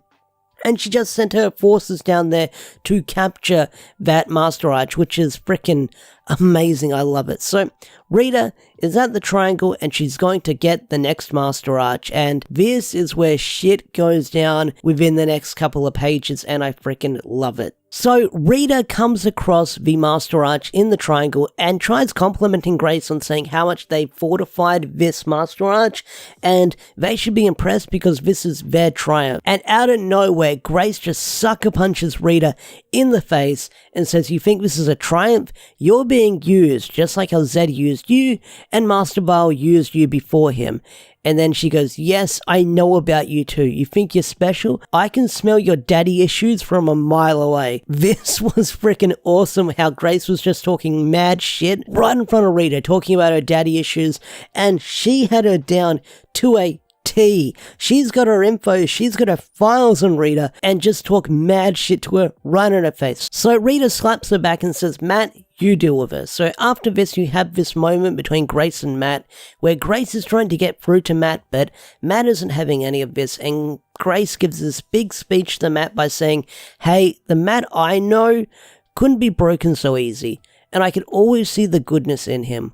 I always have. And Matt's like, you don't know me or my mistress. And then Grace says, I know you'll blame yourself for whatever is about to happen, but I need you to know this isn't your fault. And this is a really good Grace moment, because Grace is sort of having a repeat with what happened to her and Zordon all those years ago. But Grace is taking responsibility for what happened. She knows that she messed up. She knows that she roped Matt into the situation. She's the one that gave him the morpher, but she knows this isn't Matt's fault. And she's the one to blame because she's the one that gave him the morpher and sent Matt into battle. So It's a nice moment between the two of them, and I am wondering if Grace is going to end up dying within the story arc, but I don't know. But it's just a nice moment between the two of them where Grace is actually feeling bad for everything that's happened and taking responsibility with what happened with Matt. After that, we then come back to Safe Haven, and you have the Omega Rangers standing across from the army of putties, the thralls, whatever you want to call it, and Kevor's like, well, what do we do? And Trini goes, we do what we always do. We protect the innocent, protect the arch, and never give up. And they do their big group morph. And this is where the fight to protect Safe Haven begins, and it is freaking awesome. So you've got Arkin fighting off a bunch of grunts. You have Arkin coming face to face with the Death Ranger, but then Trini jumps in to fight the Death Ranger. And like I talked about earlier on in the video, it's when you find out the Death Ranger got a body for somehow serving Mistress Vile and Dark Specter. Who that body is, no idea, but it's cool to see Trini and the Death Ranger go toe-to-toe again, and almost look like they're on even footing with how this fight is going on.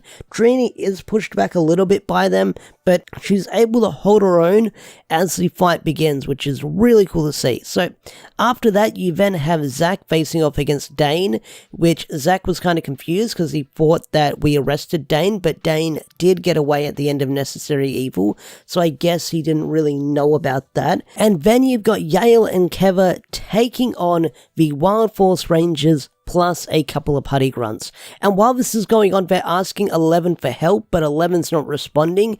And then you've got this one panel where you see Alpha 1 rising up, looking like they're about to strike 11. So poor 11, 11's probably going to get put through the ringer once again. So hopefully we'll find out what happens to 11 within the next couple of issues or next issue moving forward. But things don't look good for him if you've got that menacing panel of just Alpha 1 getting off from the table and slowly approaching him from behind. So while Keva and Yale are facing off against the Wild Force Rangers, a giant tail comes slamming down. This tail belonging to none other than Serpentera. And what we get on the next page is freaking fantastic. This blew my mind when I saw it. This rocked my socks off as soon as I saw it. Like, this is freaking amazing. I got a feeling we would be seeing something like this when Grace said that she had Serpentera in her hands, and what we got looks freaking fantastic. So on the next page, you see Serpentera's head in the form of a giant mech. So it's got its tail, it's got its head, it's got this Mecha Godzilla thing going on for it, and it looks freaking fantastic. It looks amazing. I love it. Like, I love the original Zord designs we get in the comics, and once again, this is another really freaking cool design we're getting with Serpentera, and I'm glad we're seeing it in the comics. Like, this looks freaking amazing. And while this is going on, Lord Zed's wondering where the hell Rita is. But while this was going on, while Lord Zed was making his way to Safe Haven, Babu was trying to tell him, saying, hey, I was trying to tell you, Rita's not here. And Lord Zed's like, well, where is she? And of course, she's still on Earth. So I love it how Lord Zed just booked it to Safe Haven in his brand new Serpentera Zord just to fuck shit up. And of course, she's not there. So the Rangers have an unlikely ally in this battle on Safe Haven, being Lord Zed and his brand new Zord. So I'm wondering if we're going to see the Omega Ranger Zord fused with his Serpentera Zord in the nearby future, because if we do, that will be freaking sweet. Meanwhile, back on Earth, the Rangers make it to Mistress Vile, but when they get there, it's too late and the ritual has already begun. And Rita begins saying this chant, from the darkness I beseech, an ancient evil throughout the breach. With this arch and the crystal's might, I cast pervasion of the morphin light. And from this infection I create a path for you to dominate. And may all who fear you be overrun, the darkest hour has begun. And that's pretty much where Mighty Morphin Power Rangers issue 110 ends up on, with Dark Specter seeping into this universe, about to possess the vessel, and I'm really, really excited for this upcoming story arc. This is going to be freaking fantastic. I can't wait to see what's going to happen next. But as Rita was doing the chant, you could see Dark Specter, like I said, seeping into this world as the vessel was surrounded by this dark energy. And then, like I said, on the final page, you see that big menacing head of Dark Specter coming down, and this is freaking fantastic because this has been over a year of build-up with Dark Specter slowly making his moves, slowly making his appearance, and now we're going to have the Mighty Morphin Power Rangers facing off with a pretty much famous villain from Power Rangers in space, and I can't wait to see what's going to happen with Dark Specter seeping into this world and coming back now, because I was wondering how he would make his appearance, how he would show up, and now we finally have it, and I can't wait to see what's going to happen next moving forward. It is going to be a wild ride, and I can't wait to talk about it on the channel. So, with that said, I think I'm going to bring this video to a close. If you enjoyed this video, hit that like button, subscribe to the channel if you're new, and I'll see you guys later. Peace out, take care, bye!